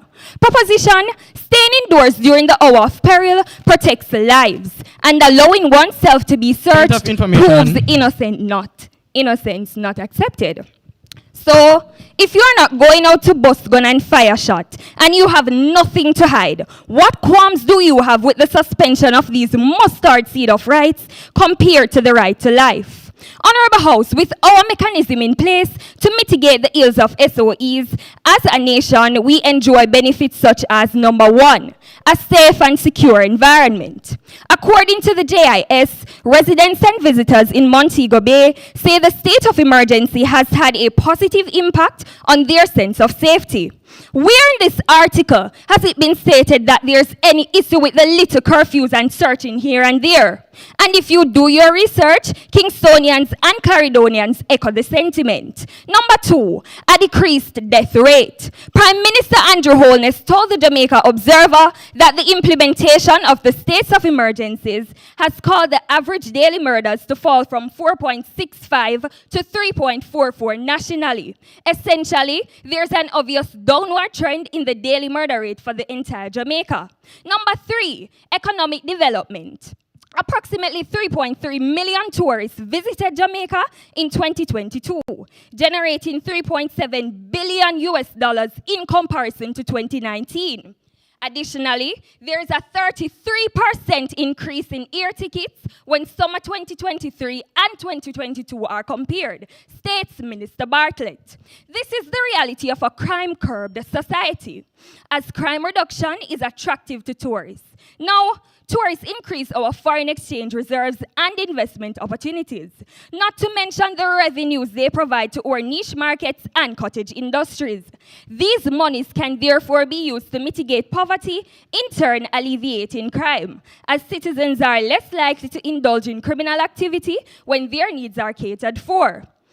Honorable House, according to the proposition, all of these benefits are unjustified, including the right to life because of alleged police brutality, being searched without a warrant, and being asked to remain indoors at night. However, Mr. Speaker, our mechanism provides solutions to the aforementioned, which warrants the question. Proposition, what is the use of your rights when you are dead?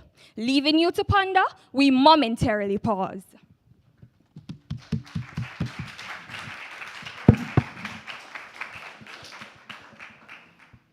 We thank the third opposition speaker for an impassioned speech. At this point, we will now pause for a minute to allow the debaters to provide the finishing touches on their reply speeches, after which we'll hear the reply speech from the opposition. The 1 minute begins now.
The 1 minute has elapsed. We now welcome to the floor the opposition to present their reply speech. Hear, hear.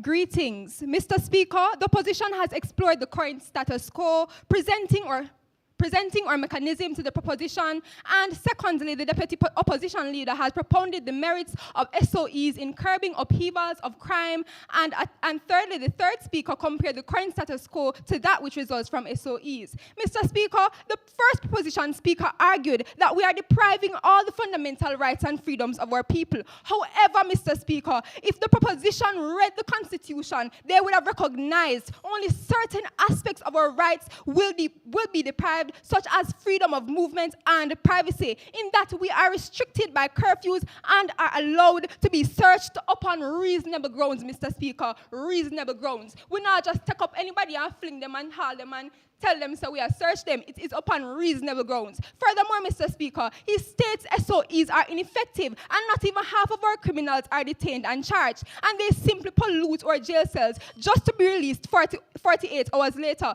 Mr. Speaker, have they not seen the statistics? Up to 73% of criminal activity has been alleviated in August town alone, and they would dare to say it is too strenuous for a little yield? Mr. Speaker, the deputy proposition leader stated that we should will not sacrifice the good of our people and their fundamental rights due to an SOE. But, Mr. Speaker, it is because of this very reason that we are implementing such a mechanism. Let me remind you, Mr. Speaker, of the fact that we are saving lives. He argued that there is no great public threat at the moment. However, Mr. Speaker, if the proposition really viewed the motion, they would have recognized that it explicitly stated there are persistently high levels of crime. Mr. Speaker, even the proposition member would have agreed with our stance, declaring this is a massacre. He states, Mr. Speaker, so avidly about how businesses will be affected by curfews, when it is these curfews, Mr. Speaker, protecting such businesses from criminal activities such as burglary, larceny, theft, Mr. Speaker. In fact, even Mount Salem are indeed appreciative. He asked the question of why the entirety of Jamaica isn't under an SOE, but he failed to account for the E, Mr. Speaker, the emergency. Such zones are described as hotspots, areas which are in need of assistance, not a community where neither dog bark and you're here. Finally, Mr. Speaker, it is clear that the proposition either blatantly disregarded the motion or misunderstood it, as they have offered no sound substantive, Mr. Speaker, and it is for this reason why the opposition matters the most, as right trumps all. A right to life.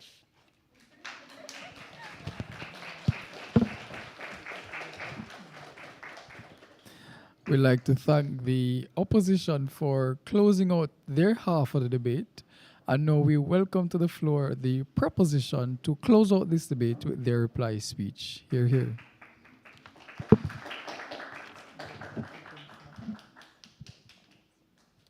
Panel and audience, let's look at some burdens. Firstly, the proposition had the burden of proving that the deprivation of human rights under the SOEs are justified. Firstly, they didn't explain to us how the SOEs specifically are effective. We'd have done some amount of work trying to disprove this by saying SOEs create public hysteria, also by the fact that SOEs are used too frequently to actually proper crime-fighting solutions, and we represented some crime-fighting solutions ourselves in form of crime plans. The opposition, when they opposed these crime plans, didn't really give any substance to say why they didn't work. They just said they didn't work because that fit their substantive better. On the matter of right and deprivation of human rights being justified, the opposition is rather conflicted because they say no right is a mustard seed, right? But they pit one right against each other, an eye for an eye, a lick for a lick, a right for a right. And if the government concedes that there's a great deprivation of human rights happening on the side of criminals, with criminals moving people of their right to life and right to liberty, why would they do the same things to themselves? As I said earlier, there is a very thin line between state of emergency and military government, and it can be crossed very easily. And they haven't proved to us how a peaceful transition of power would exist between SOE to regular state of emergency. And in this case, we'll give it to them, that peaceful society can maintain, because there is no emergency in the first place. What a privilege we have to be having visitors in form of tourists when the country is on public emergency. August Town alone, indeed opposition, because it's just specific areas. A public emergency, as stated by the Constitution, must include the nation being at risk. That is why the Constitution says 2/3 of the Parliament must agree that democracy is under threat. How can the crime in August Town affect the crime in a town, as I say, where dog bark, I hear it. And SOEs have created harm, and also we see where the rights of people are being infringed upon. Right? Our side of the motion has proved to you that deprivation of human rights are never justified, especially in this case scenario, and we've also proved to you how SOEs are ineffective.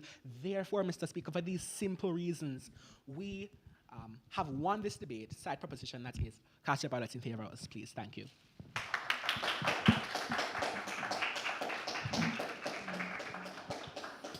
We thank side proposition for closing out this debate.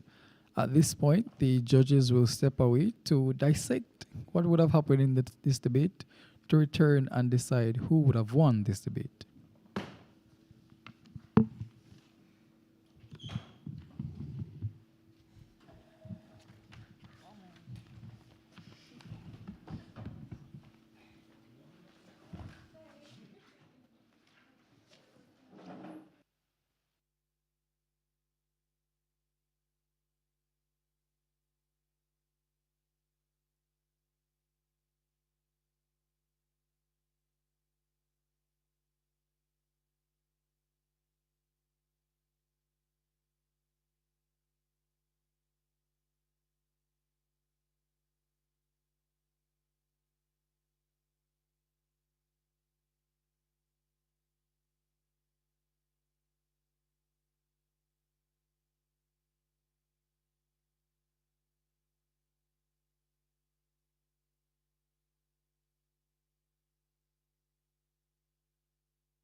All right, welcome back to the second round of debate in this quarterfinal of the Afuri Public Debate Competition, Secondary Schools Debate Competition 2023.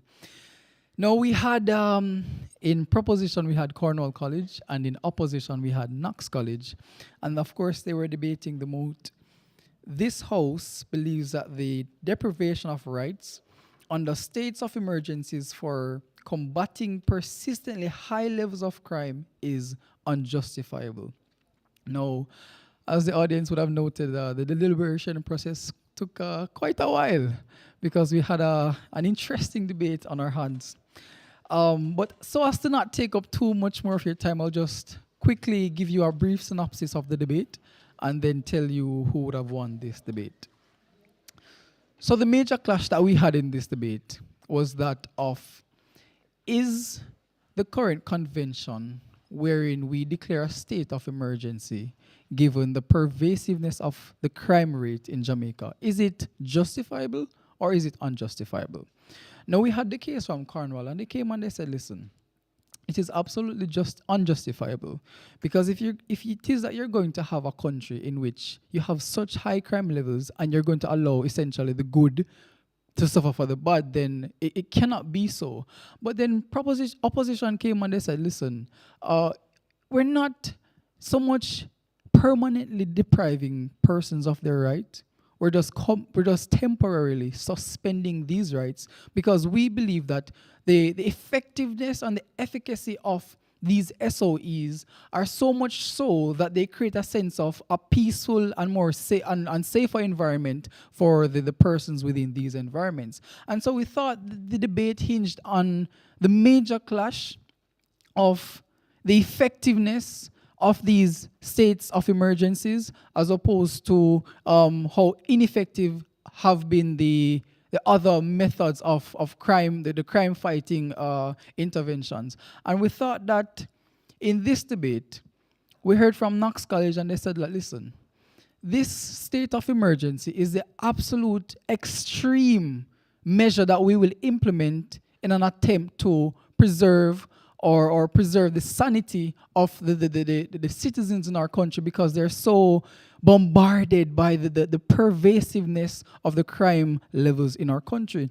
And Knox told us that, listen, we've tried other social interventions. We've tried in these war-torn crime hotspot communities, and they gave us a few examples of those communities, and they said, listen, we've tried, and it's not working. So what we're going to do, we're going to go to the extreme.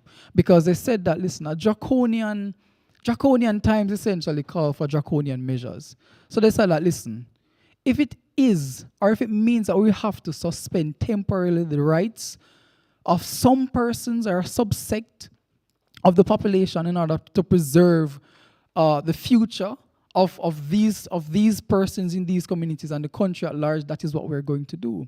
And they told us that, listen, when we're concerned about death especially and other crimes, we think that the greater good is what matters in a country. So they gave us an almost philosophical understanding of the motion. And so at the end of it, audience and viewers, we thought that the team that would have won this debate is a team on opposition, Knox College.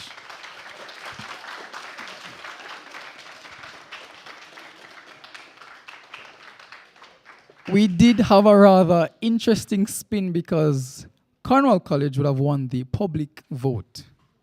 You can clap for that as well. Yes. As it relates to best speaker, we think that the best speaker also came from the winning team in form of the second speaker on Knox College.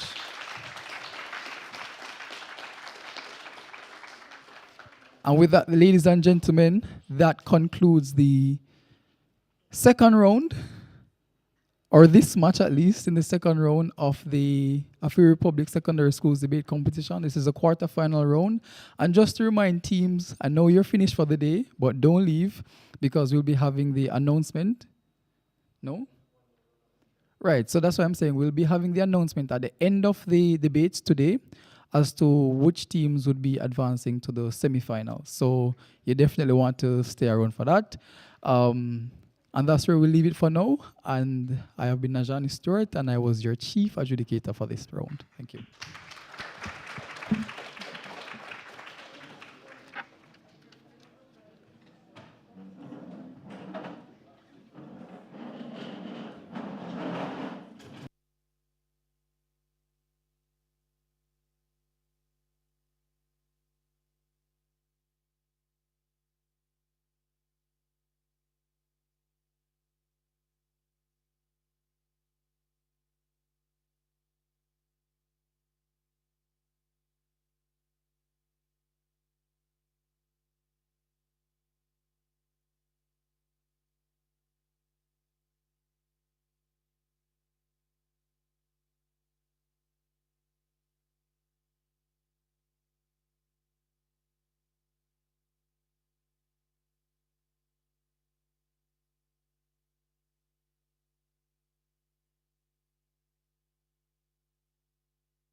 Ladies and gentlemen, it has been a long, fulfilling day of debates.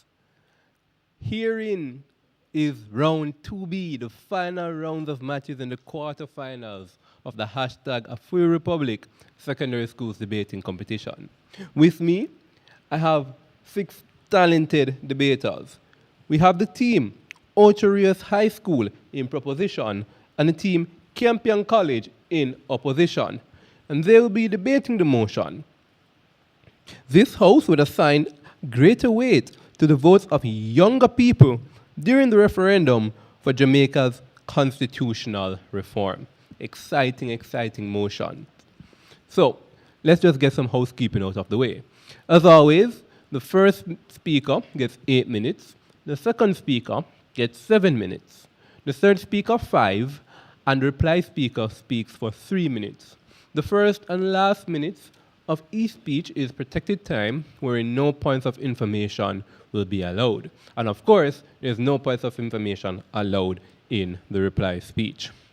Now, with all that out of the way, the last thing I'll say is that the public ballot is up and will be live in the chat if it is not already there. Remember to vote for the team that you think deserves to win this debate. The winning team will get 5 points going towards their team match points, which could indeed influence the outcome of this debate and whether or not they go through to the semifinals. So please, you have your incentive to vote. With all that said, we now invite the first proposition speaker from RIOS to open this debate.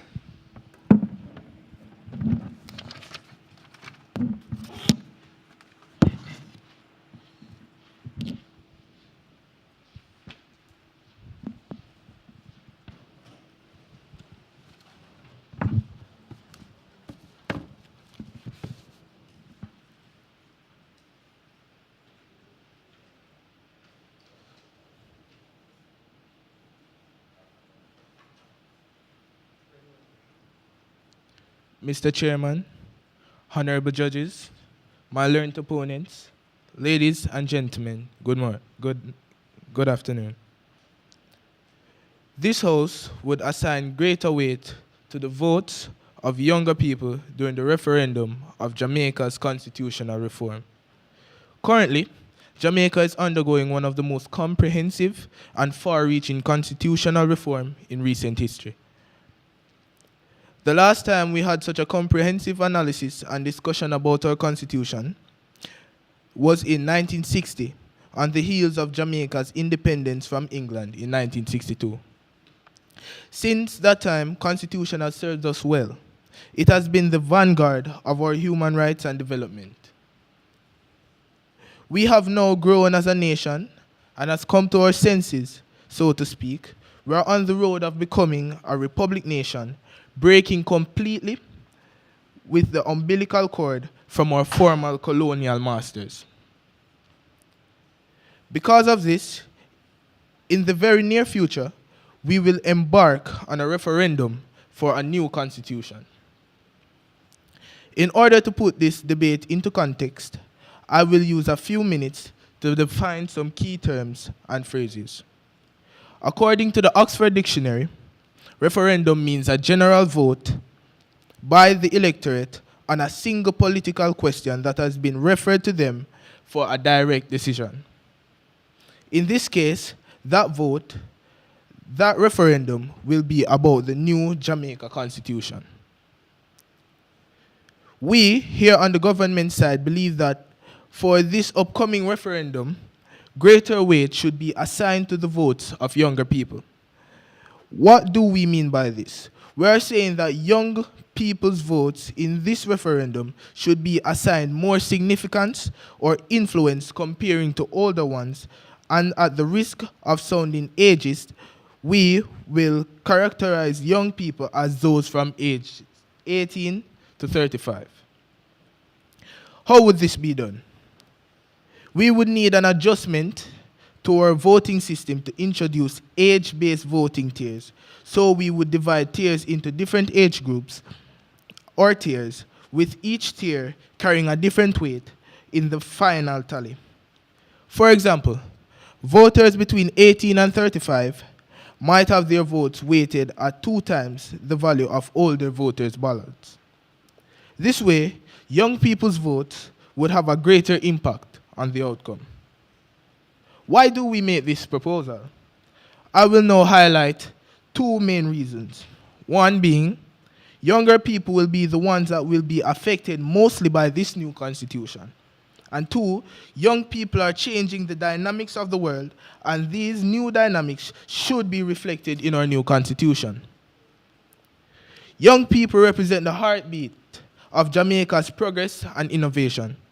They are the ones who will inherit the consequences of the constitutional changes we make today. By granting their votes a greater weight, we acknowledge that they will live with the outcomes for the longest time. And their interests must be safeguarded. Ignoring their opinions and aspirations of the younger generation would be short-sighted and unjust, as they will have a legitimate stake in the future of our nation. Seeing that they will be the ones affected mostly, as they will have to live this new constitution, raise families while governed by this new constitution, empowering the youths through greater voting weight, foster a sense of civic engagement and political participation. Point of information. Yes. Is the unique perspective of youth voters, because they'll have to live in the future and experience these changes for the longest period of time, not offset by also the unique informed perspective of older voters who would have lived through the regime of constitutional monarchy and had to experience that longer?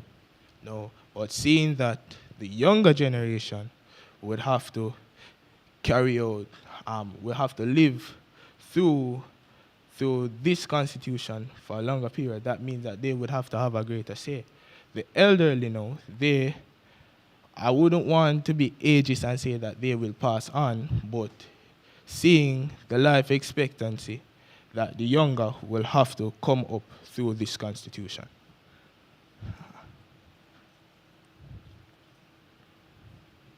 I continue. When young people feel that their opinions are valued and can effect change, they are most likely to take an active interest in politics and civic affairs. This increased engagement will create a more informed and politically aware citizenry, strengthening our democracy as a whole. As a society, we have demographic imbalances that needs to be corrected immediately, with the imbalance being that the views and opinions of the older citizens are accepted as the correct option. Point of information. I decline. We seem always to operate with the philosophy that age automatically means wisdom. Currently, in Jamaica, according to the National Youth Policy and the Statistical Institute of Jamaica, the greater part of our population is made up of more persons over the age of 35 in comparison to the amount of persons between the ages of 18 to 35. So, the proportion of older individuals is higher. Yeah, we would not claim that wisdom should, grant older people any more right to vote than younger people, but we would want to acknowledge that what older people do have is experience, which informs a unique perspective that can equally add to the conversation and to the decision-making process. Yes, and while they would have more experience, remember that younger persons are, all right, when you say experience would be things that happen already. What younger people will bring to the table is something new, different from what has happened already, and create a new constitution so that it can suit much better than what has happened already, not dwelling on the past. I continue.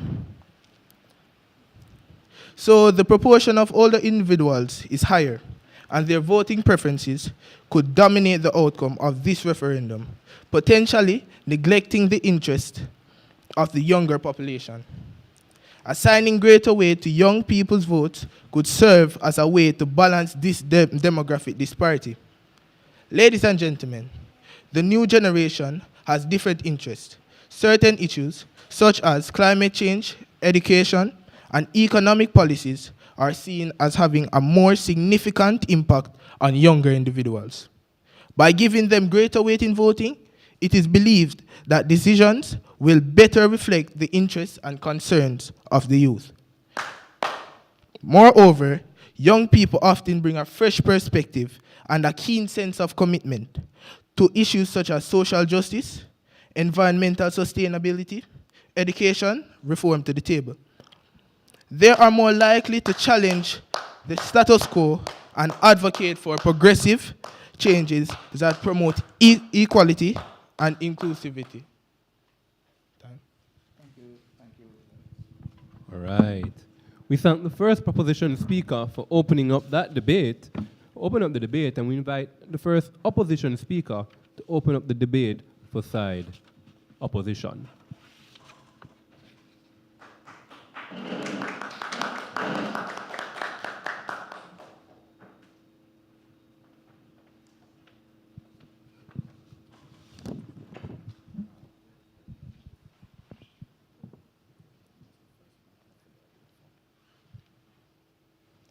It is the year 1787, and America has just established the 3/5 compromise, a piece of legislation which requires each black slave to be counted as 3/5 of a white man to provide greater representation in the House of Representatives of black slaves in the United States. Here, the weighting of each person's opinion is unequal due to discrimination and trying to regulate the outcome of votes. Does this sound familiar? Mr. and Madam Speaker, esteemed colleagues, my deserving opponents, a pleasant afternoon to you all. We, the opposition, are fully against the motion. This House would assign greater weight to the votes of younger people during the referendum for Jamaica's constitutional reform, a policy that would mirror the slavery-era law, except that it would substitute race weighting for age weighting. It would substitute racism for ageism. Jamaica is currently embarking on a journey towards constitutional reform where we distance ourselves from the monarchy in an effort to become a republic. We note that, reasonably speaking, the motion is referring to the referendum about whether or not Jamaica should become a republic, because that is the only referendum currently being pursued by the government of Jamaica. And the motion uses the singular term, the referendum, presumably to reference this pursuit. But even if we are to be charitable to the government and take them at their highest ground, interpreting the referendum as to refer to the other potential referenda on constitutional reform issues that are outside of the scope of this debate, their policy would still crumble in the face of our principled and pragmatic analysis. Understand that the motion is restricted to the constitutional referendum. As first speaker, I will make the case that a policy like the one being proposed would be undemocratic and fundamentally unequal, and explain why the referendum of constitutional reform, whether the one currently being pursued or future referenda, are issues which affect all Jamaicans and are not unique to young people. But first, I must challenge the government's policy, or lack thereof. In their presentation, the government's first speaker failed to explain a clear, cogent, and workable policy to implement their desired age weighting voting. 4 crucial questions remain unanswered and, in effect, render their position immobile. How will votes be proportioned between all age groups? Will the votes of some young people be assigned a greater weighting than others? Has your model been successfully tried in any country? How will you account for the perception of anti-corruption democracy in the public and the social discord between age groups that the policy would create? While this proposition may seem novel, this is a discussion that has already been had. There is nothing new under the sun. The concept of weighted voting has been proposed many times. However, countries who wish to uphold democracy and strengthen equality have time and time again refused to implement this policy. This is because the whole scheme is undemocratic in nature, and that takes me to my first substantive point. Equality is a virtue that so many societies aspire towards but never achieve. It is ironic, therefore, that where it exists, we seek to take actions to undermine it, which is exactly the unintended consequence of this proposal. The whole notion of giving one vote greater value than another is a contradiction of that aspiration. Allow me to reduce the proposal to careful analysis. At the end of my analysis, you will be forced to the conclusion that what is promised by the proposal for a weighted vote would very be the opposite of what is achieved. Voting is one of the few symbols of equality today. While equality before the law may be questioned, the equality of each person's vote cannot. This is because of the one person, one vote rule, which refers to the rule that one person's voting power ought to be roughly equivalent to another person within the same state. The proposed policy would only diminish equality. It is one of the most powerful symbols of democracy. For the weighting of votes to differ due to the age of people during the referendum would be extremely unfair and even discriminatory. Each citizen should have an equal say in defining the country's future. Using age to separate the importance of each person's vote is simply illogical. Democracy requires all citizens to have equal rights. All people should have a right to vote in the future of the country they live in. It is crucial that all people are able to vote equally on this subject due to the fact that regardless of age, this will impact everyone's lives in a substantial way. It would be unfair for you to have less say in your future than others, no matter how long you are expected to live for. It is important that the referendum represents all groups accurately. By weighting the votes of younger people above those who are older would cause the youth to be overrepresented. It is important that all people feel equally included in the decisions of the country. Excuse me? Point of information? Not accepted at this time. Inclusivity eliminates resistance to the decisions taken and causes people to be more willing to participate in the implementation of it. Now onto my next substantive. The result of any referendum on constitutional issues will have an effect on all Jamaicans, which makes it vital that the votes are equally weighted in order to prevent overrepresenting certain groups and ensure that the population as a whole buy into the process. The whole issues that the Constitution requires a referendum be held before a determination be held are those of fundamental importance, especially entrenches provisions, as they are called. For an issue to be regarded as a fundamental important, it must affect a wide group of people in a profound way. Let's take a look at some of these constitutional issues. The most instrumental to this debate is that of Jamaica's abolition of the monarchy and transition to a Republican form with a native president. This issue has no unique relation to youth affairs. If it is ever suggested that younger people have a unique perspective on an issue like this because they'll have to live much longer through Jamaica's Republican years, then there are two responses.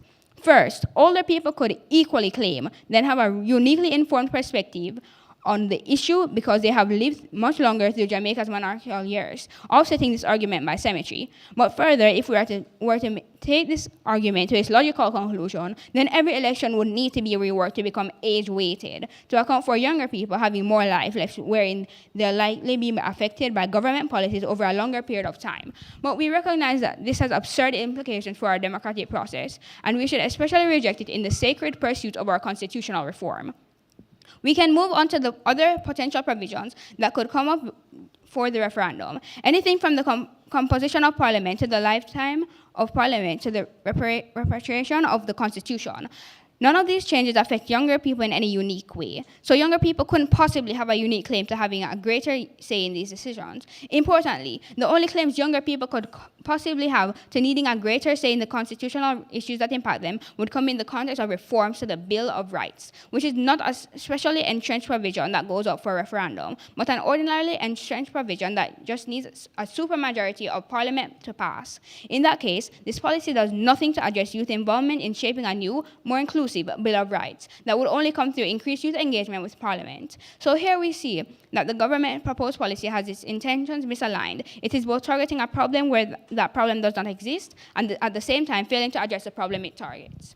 In conclusion, the proposition's policy of giving the votes of younger people higher weighting than older people is both illogical and undemocratic. The opposition temporarily rests. We now invite the second proposition speaker to extend the debate for side OCHI RIOS.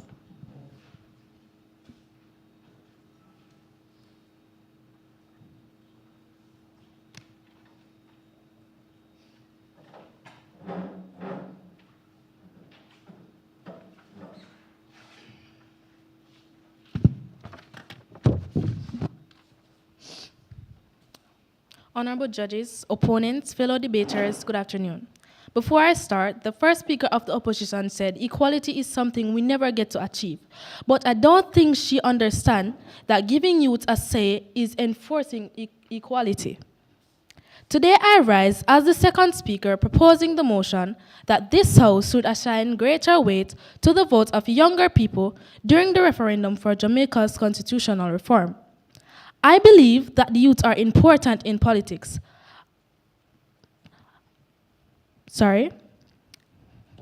I believe that youth are important in politics.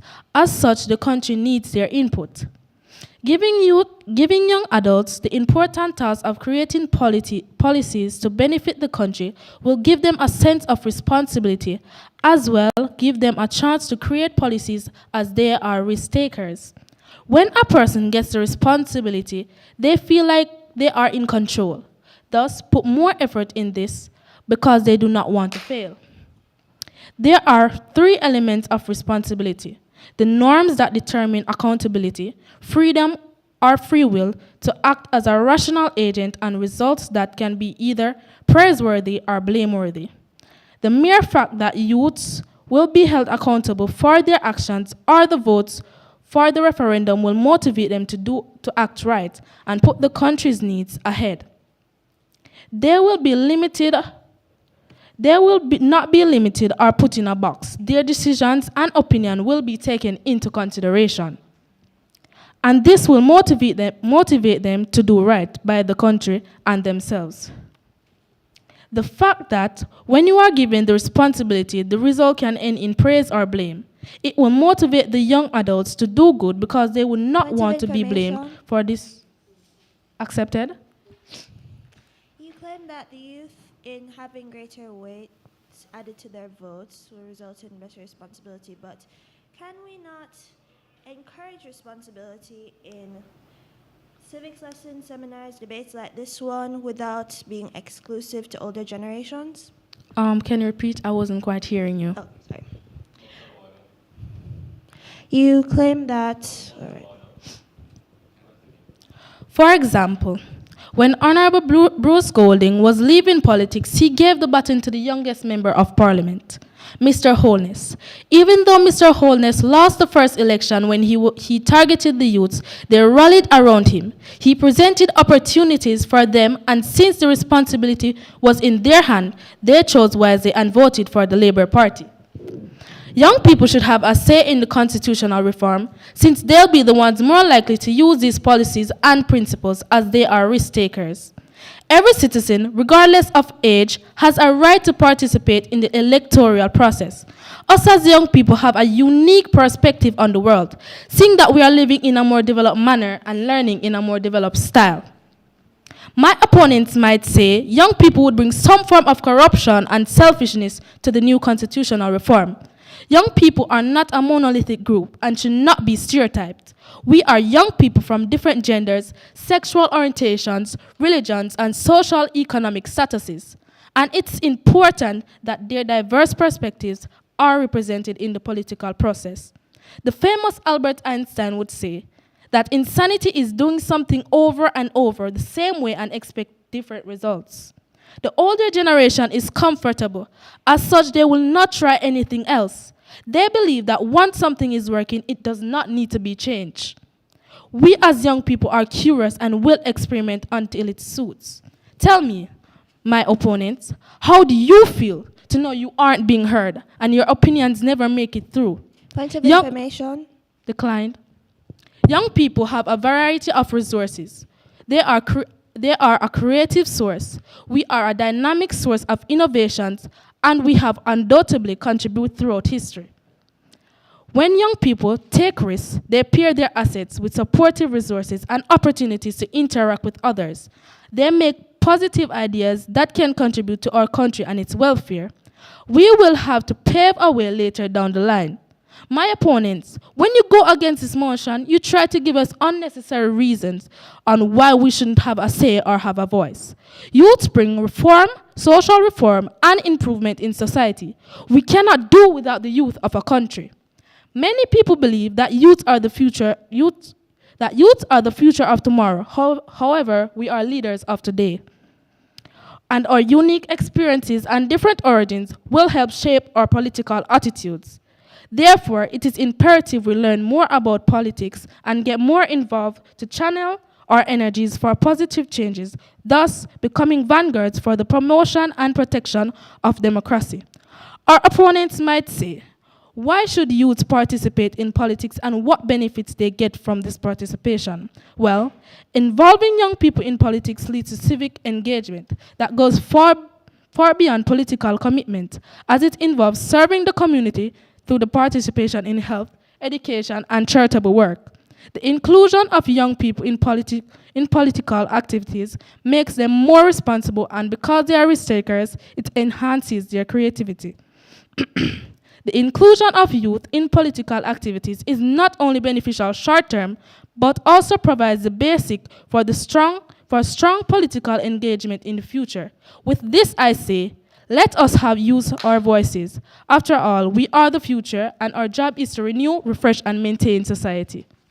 I thank you.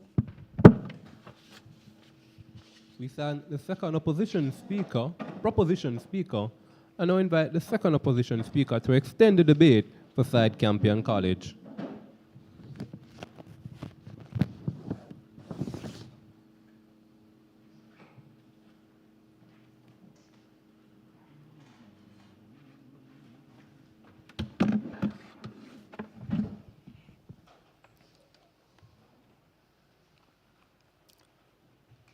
Ladies and gentlemen, I proudly return to extend the opposition's case in support of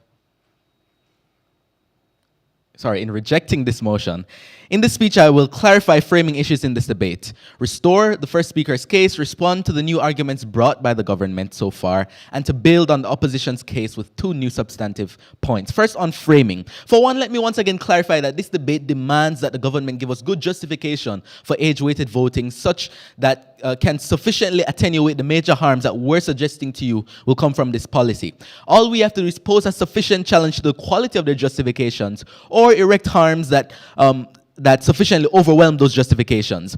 And for another, let's be clear that the motion is not talking about voting generally, but specifically in the case of the referendum about Jamaica's constitutional reform. And yet we haven't heard any mention of the specific constitutional matters that would go up for referendum. We heard nothing to justify the specific proposal in this debate, and instead we've heard vague and broad-based gestures at the benefits of youth engagement, which isn't disputed today. The government's substance in this debate has been woefully lacking, and their analysis deeply myopic. Now, what arguments have they brought us? They say young people will experience the constitutional changes for a longer period of time, and to this we say, well, one, this is an absurd way to treat with elections because it would justify age-weighted voting in every single form of election. But even further, it suffers from a problem of arbitrariness because there's no reason given for the selected categorization. Why not weight votes according to your exact age? Why not weight each person vote a little bit less every time they go to the ballot box? Why this random grouping of young people? On one hand, they say young people are not monolithic, and yet they're the exact same people who are grouping young people together under this broad, arbitrary grouping. They say giving young people a say is important, but the youths do now have a say. The youths are just either not saying what you want to hear or not saying anything at all, for that matter. We don't have a problem of youth disenfranchisement in this country, and no argument was posited by the government to that end. What they really wanted to tell you is that young people are not getting involved in the electoral process. But like my third speaker said, we can achieve this without sacrificing our democracy and disenfranchising a large portion of the population. We can do this through civic education and youth engagement. They told you that young people's issues are serious. They gesture that the importance of young people's issues, that they need to be brought to the fore of politics in this dynamic age. But to that, we wholeheartedly agree, with some important caveats. First, this policy doesn't bring youth issues to the fore. In fact, it fails at doing this because it targets issues that have nothing explicitly to do with young people. In fact, it targets issues that relate to all people equally. Understand in any case that this is a policy debate, and so the government is still obliged to bring us some workable, justifiable policy for enacting age-weighted voting. And again, we don't have yet answers to these questions. How will these votes be weighted?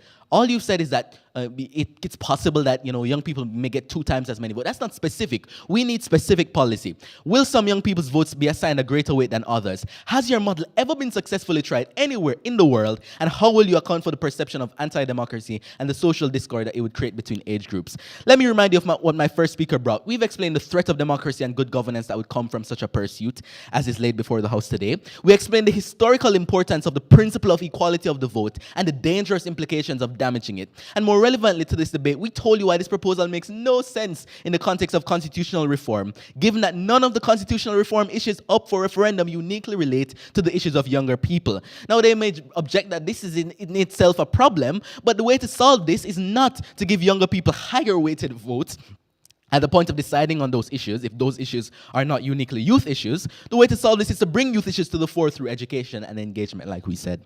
And we can't make this point enough. The problem is not of low voter impact. The problem is of low youth voter turnout. The problem is not that young people have been rendered ineffective by the system. It's that younger people are apathetic, disaffected, and uninterested in participating in the system to begin with. This proposal does nothing to solve those issues, and instead leaves us with an anti-democratic framework that's more ill-equipped to solve them.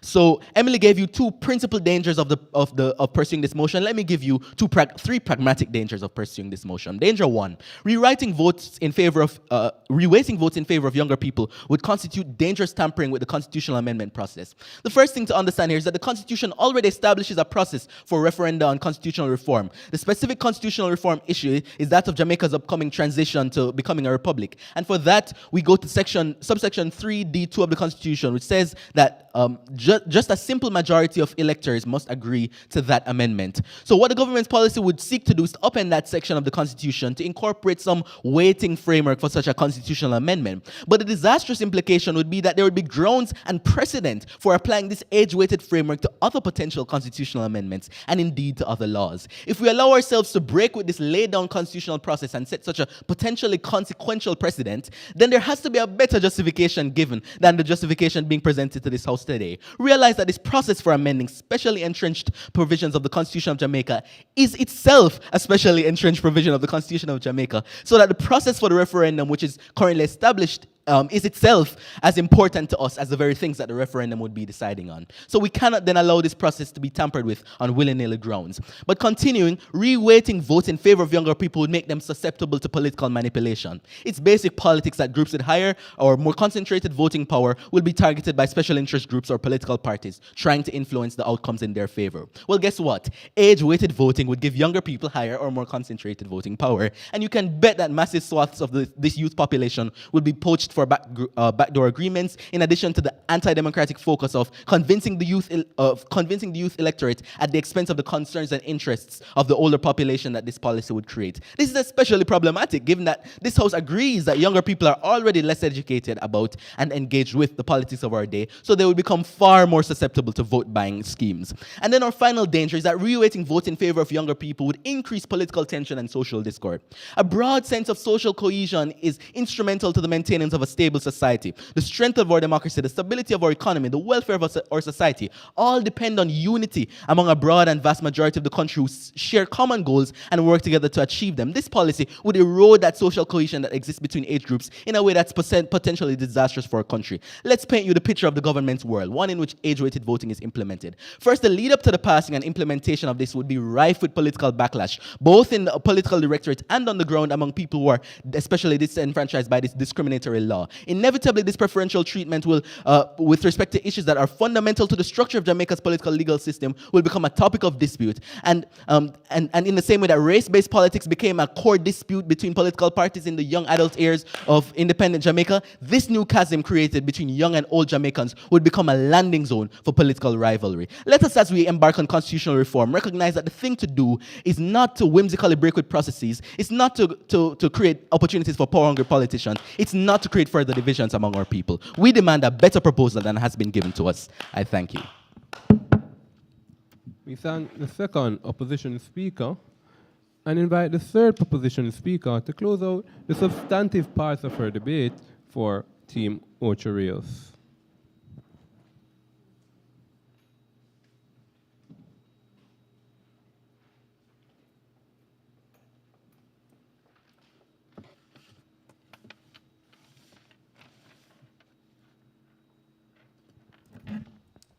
Judges, esteemed guests, opponents, and my fellow debaters, a pleasant afternoon to you all. I've come to you all as the third speaker to defend the motion that this House would assign greater weight to the votes of younger people during the referendum for Jamaica's constitutional reform. As was said before by my fellow debaters, upholding the opinions of the youth is very important, and for many reasons. As was said before by my fellow speaker, the youth are the future. This might seem cliche, but it's just a fact, considering that they are the ones who are going to be left to run the country politically and as the labor force after the passing or retirement of our elders, And also considering that they're the ones that this constitutional reform will affect in the not so long run, why shouldn't their opinions have weight in the making of said constitutional decision?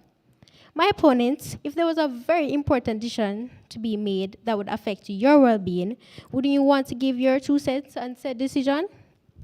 Adding greater weight to the votes of young people will also give them a sense of responsibility. Point of information. Again, I ask, why should this unique perspective of younger people, just because they live through the effects of the constitutional reform, outweigh the unique informed perspective of older people who would have lived through the constitutional monarchy?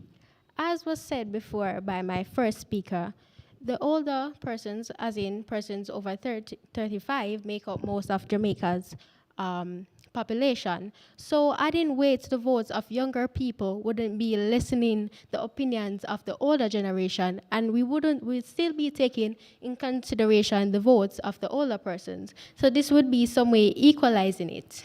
And yes, the young persons are the ones that are going to be living through this, so why shouldn't we take their opinions? Continuing. For their opinions can either cause them to be praised or blamed, causing them to give greater thoughts to their decision. This will also encourage them to be more involved with the political affairs of the country and give them a sense of control and that their opinions matter, making them feel like a true citizen of Jamaica. One might argue that young people are immature, but just because we think differently and stray from the usual conservative way doesn't make young people immature. According to research in 2015, gross enlargement ratio in tertiary education for Jamaica was 27.2%. Gross enrollment ratio in tertiary education of Jamaica increased from 6.7 in 1981 to 27.2% in 2015, growing at an average annual rate. Point of information. I'll continue. Yeah, just. All right, go ahead. Just to clarify about that thing about equalizing the youth and the elderly vote, just a look at the population pyramid of Jamaica shows that a majority of voting age people in Jamaica are in the youth category that you established of 18 to 35. A majority? Can you state this majority? Out of order. Okay, continuing. Considering that in 2015, growing at the average annual rate of 9.39%. Considering that 9.3% of 27.2 is roughly 2.6%, and that the average age of students in tertiary school are from the age of 18 to 22 years old, this would mean that well over 40% of young Jamaicans are currently educated to the tertiary level, making them more aware of the current state of our society, and not making them less educated or unaware of the political state of the country, as was said by the opponents. With this added responsibility, along with the youthful urge to take risks, and more up-to-date knowledge, we'll see more ideas coming out of our young people. Another reason we agree to assign greater weight to the votes of younger people is evolution. According to yourgenome.org, evolution is a change in the characteristics of a species over several generations. A St. Greek philosopher observed that the only thing that is constant is change, and that is exactly what this country needs, some change. As was said by my second speaker, doing the same thing over and over will simply be Point insanity. of information. Denied. In a world where we are heading in a digital direction and technological advancements as increased productivity and production, increasing job availability and strengthening the economy, young people should be the head of this new era, considering that this is the generation that is in tune with technology, being the first generation to grow up with technology. Some examples of evolution in our society include the shift from the Common Entrance Exam to GSAT and from GSAT to PEP. If you were to read through a 10th grade textbook from 10 years ago and a current 10th grade textbook, you'd see that the learning material is different and it has been updated. And this is the same for textbooks across all educational levels. They've been updated to better suit the current generation. Why would the Minister of Education and educators enforce this update if they thought that change wasn't necessary? My opponent, just as our educational materials, our technology, and our industrial equipment has been updated, so should our current constitution be updated with the fresh and new touch and input of our younger citizens to better suit them. This competition in itself proves that the government wants to hear the opinions of the young people, so why not take it a step further by adding greater weight to the votes of younger people? This is why we propose that the motion this House will assign greater weight to the votes of younger people during the referendum for Jamaica's constitutional reform. I thank you.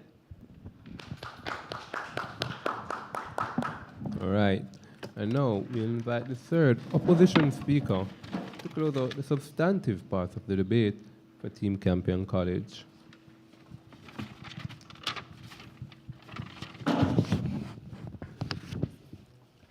Adjudicators, esteemed colleagues, worthy opponents, and the members of the audience, a pleasant day to you all. As the third speaker for this debate, I will reiterate and concretize the points made earlier by my first and second speaker and address the major contentions in this debate. But before I get into my speech, I must address the proposition's argument. The proposition claims that in giving greater weight to the votes of younger people, they intend to equalize the opinions of the youth and the elder generation. But how can their opinions be equalized if the value of their votes in this referendum is not equal? This is a clear misunderstanding of the term equalization. We must first equalize the value of their votes, and then their opinions can be equal. Now, the proposition has also said that age-based voting values one group of persons' votes over another based on their age. This clearly undermines democracy, where all citizens' votes are to be equal despite their differences. The proposition has also claimed that in giving greater weight to the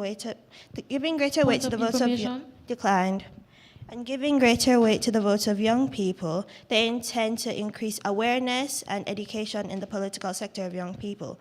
But there are less exclusive ways to get youth informed and involved in the constitutional reform process, such as civic lessons in schools, seminars, and debates just like this one. Now I'll get into my points. Voting is one of the most important symbols of equality in any country. Giving one person's vote more than another directly contradicts the standards of equality that we have and which should be the foundation of our democracy.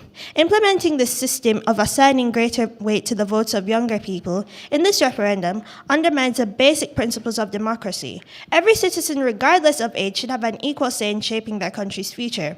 All votes should carry the same weight to ensure a level playing field and uphold the principle of equality in our country. Placing greater importance on the votes of younger people will cause the government to disregard the opinions of older generations who have lived in the country for a longer time and understand the country's needs better than those who have only lived in Jamaica a short time. The wisdom and experience of the older generations will be undervalued, and the focus will only be on the younger generation's concerns. The proposition may argue that the younger generation of Jamaica face unique intergenerational challenges that need greater attention, and that none of these issues are addressed in the current constitution. And by giving their votes greater weight, these problems will be solved. We acknowledge their claim. However, these intergenerational issues that they make so much of are not unique to them alone, and furthermore, giving their votes greater weight does not solve this problem. If these intergenerational issues that are faced by the youth are really the cause for this increase of their votes weight, there are ways to solve these issues that do not involve the exclusion of other generations of Jamaica. These alternatives include writing letters to the government about these issues, forming junior societies for youth rights and problem awareness, etc. The proposition up to this point is suggesting that the votes of young people in this referendum, in short, should be worth more than the older generation of citizens, because they are the future of the country and they will be here longer. However, their policy will deepen the social divide between the younger and older generation of Jamaican citizens, increase the tension in Parliament over this controversial topic, and will erode intergenerational unity in our society. Increasing the value of younger people's votes makes their opinions more valuable to Parliament than the older generation's votes. This undermines the basic principles of a democratic society, as I've stated before, and also divides the younger and older generations socially and politically. In Jamaica's journey to becoming a republic, the last thing we need is a socially and politically divided society in which a group of people is valued more than another based on something as extraneous as their age. No. We need a unified society where each person's vote and opinion is valued just as much as another. In this way, the future Republic of Jamaica will be a display of democracy and equality on the world stage. I rest my case.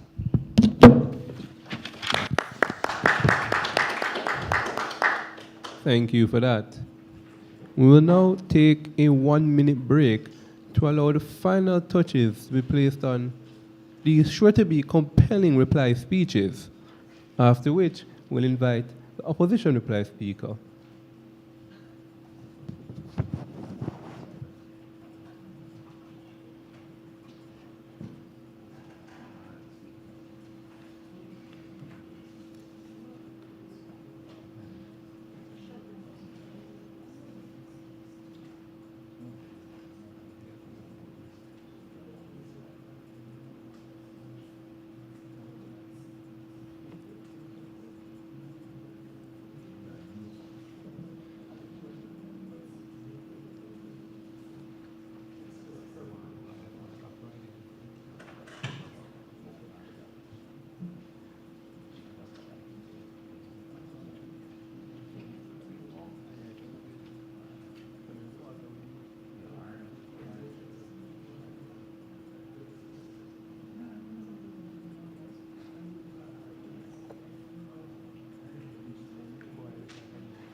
We now invite the opposition reply speaker.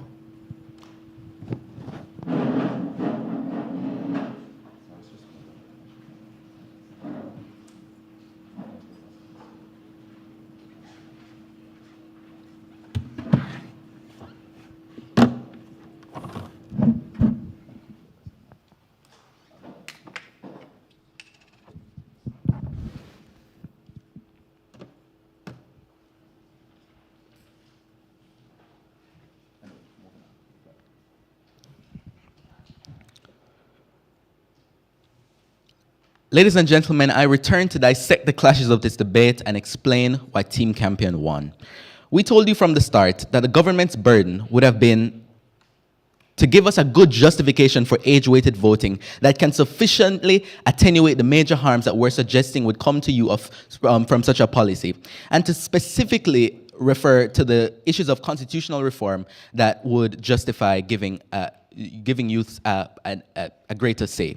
Remarkably, now 6 speeches in, 50 minutes into this debate, none of our questions have been answered, none of our substantive arguments have been directly addressed, and all our rebuttals have been met not by rejoinders, but by more repetition of the rebutted claims. There were 3 major clashes in this debate, insofar as we could refer to them as such. The first is whether young people have a unique perspective that justifies their votes being weighted more highly. Now, what they gave us is that young people have a unique perspective because they will have to exist longer through the period of the constitutional reform. And what we suggested is that, that would be offset by the unique perspective that older people have, the informed perspective of having existed through the constitutional monarchy, which would give them an interesting but also valuable and equally valuable say in what the country should move forward in doing. But we also gave this unique analysis that if we applied this kind of thinking to every single form of voting, that the results would be absurd, that we wouldn't even begin to know how we would, categorize and decide on the markers we draw, the distinctions we make, and that's been another failure of their policy. That they haven't given us concrete proposal. They haven't given us a concrete model for how this age-weighted voting would be done. They haven't told us how it could possibly work, and they haven't told us how they would account for things like people's responses to it. But then the second was about whether young people have unique issues that justify their votes being weighted in this debate. They told about the issues facing young people today. They talked about climate change. They brought up general issues affecting our lives, but what they failed to, the analysis they failed to miss, or what they failed to account for, is the context of this debate, which is in the context of the referendums of Jamaica's constitutional reform. They didn't deal with the constitutional issues that need to be addressed. And we've told you that the constitutional issues, things like the repatriation of the constitution, changing the composition of the parliament and of the Senate, changing the terms of the parliament, whether we should have fixed terms for parliamentarians, those are issues that affect everyone equally. And those are not issues that have some unique interest, young people have some unique interest in. And then the final thing is whether young people have been disenfranchised so as to render them ineffective in the political system. They've simply asserted this, and they suggest that older people have some greater share, some greater voting bloc, but this is just not true. Younger people actually have a greater voting bloc. The problem is that younger people aren't voting. Younger people are disaffected, not disenfranchised. And so we need to focus on things that would get young people engaged. We need to focus on things that would get young people educated about the process and more interested in participating in constitutional reform. So we win on every single one of these clashes. But even if we didn't, they didn't even deal with the specific issues of constitutional reform, which was the center of today's debate. And unfortunately then, this debate veered outside of its scope and completely missed the chance for a refreshing conversation about how we pursue constitutional reform. We finally rest. We now invite the proposition reply speaker to close out this debate.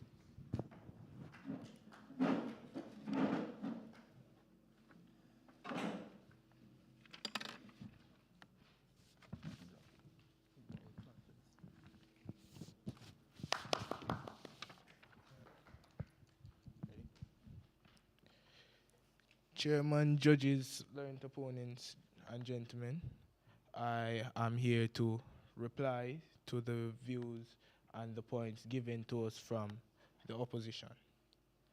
All right?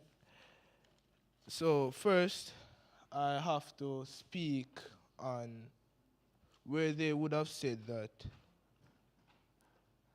where they would have claimed that adding more weight to the votes of younger people would cause inequality. And I disagree with that, because this would not cause inequality, because in consideration of the fact that most Jamaicans are over the ages of 35, adding weight to these votes would balance out the scale. Right? They also mentioned that doing civic lessons in schools and like these public debates would make this would make younger people more qualified to influence constitutional decisions, as they would be more educated and would have done extensive research in order to create and develop new constitutional laws. It is evident that younger people's mental development carries things forward. What do I mean by this? I'm talking about the implementation of new policies. As my second speaker mentioned, that doing things the same way over and over could not bring a different result. In our government campaigns, government bodies make use of dub plates and forms of entertainment that appeals greatly to the younger generation. Why is this so? It may be possible that the government has seen where the new ideas of the younger generation would cause the country to move forward. Meanwhile, the elderly doing things the old-fashioned way may cause the development and country's evolution to become stagnant. You would also mention that less younger people vote, but seeing that less younger people vote, assigning a greater weight to the votes of younger people would help to balance out the scale, seeing that less younger people vote. We have also heard from the proposition that we have said that we wouldn't take the votes of the elderly into consideration. Look like you guys have came here with that, because this is not where you got that from. We have not said that. The moot says assigning greater weight and not all of it completely. Greater weight means a little bit more and not all of it. So we are not saying that we would completely take away the views and the votes of the elderly. We will still take it into consideration, but we would assign greater weight, as the moot says, to the views and votes of the younger generation. I thank you.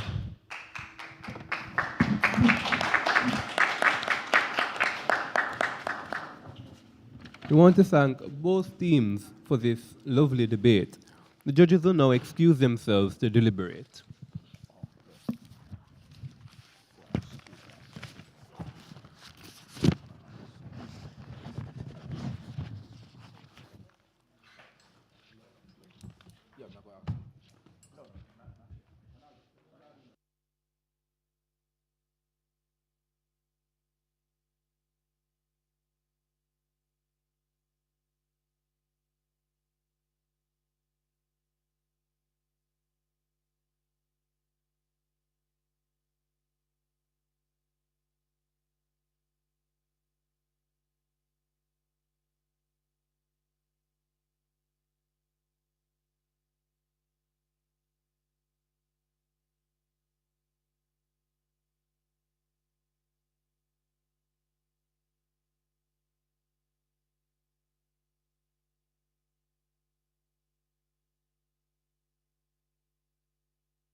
Ladies and gentlemen, welcome back. The judges have deliberated and we've come to our conclusion. So we've identified the clashes of the debate. The clashes that we identified are one of equity versus equality and one of overall justification. So what do we mean when we say equity versus equality?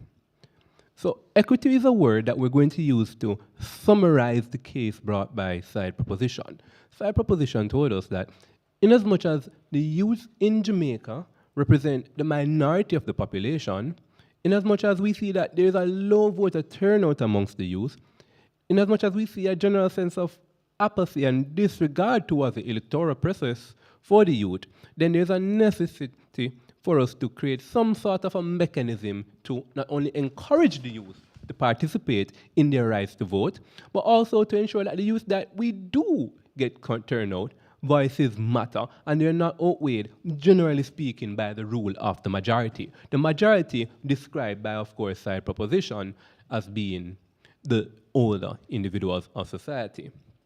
So we heard that, again, the word equity wasn't used, but we use that word to summarize the concepts and ideas that were coming out of side proposition. Now we need some sort of equitable arrangement to ensure that the voices of our youth are heard. What we heard from side opposition is that when it comes to something as sacred as voting and our electoral process and our right to democracy, equity has no bearing. It must be equality. It must be one man, one vote. We heard from the opening speaker on side opposition a controversial piece of statement coming out of American legislature, which identified a black man's vote as less than that of a white man. And she painted a contrast to that world with the policy that we're seeing right here. And we thought that was a very excellent analogy to bring in order for us to see the gravity of what is being proposed here. We heard from side opposition that what happens when we have this kind of equality coming in is that we have a disregard, a social rift thereof between the older individuals and the younger individuals. And they said that this was bad.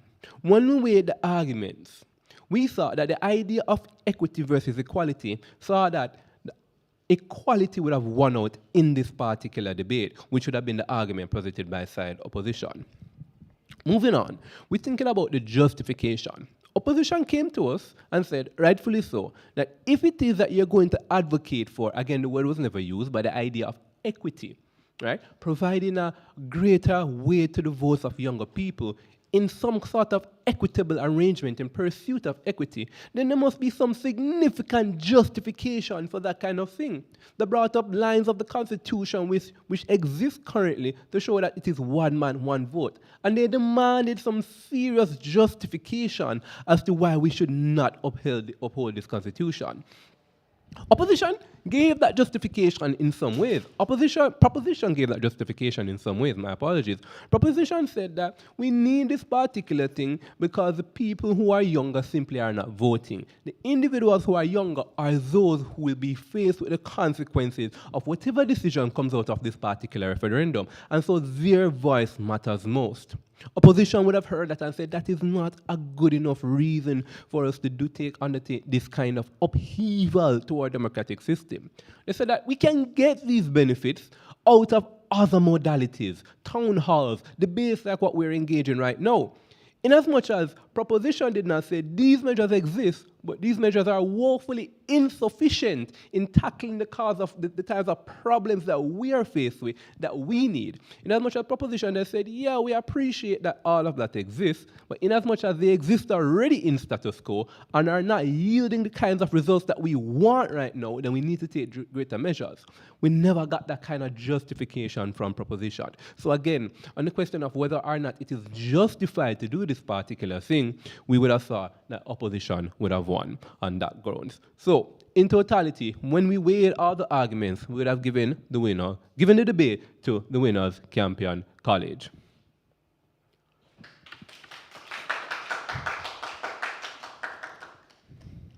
The best speaker from this debate, and it was a very, very, very close match in terms of the best debaters, would have come from the opposition, and that would have been the second speaker from opposition. with strong commendations to the first speaker.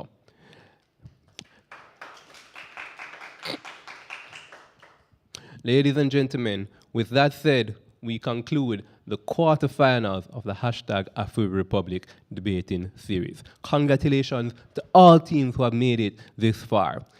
We will now be announcing, in short order, we will tally all the results of what has happened today and announce who the teams who will be going through to the semifinals will be. So stay tuned for that.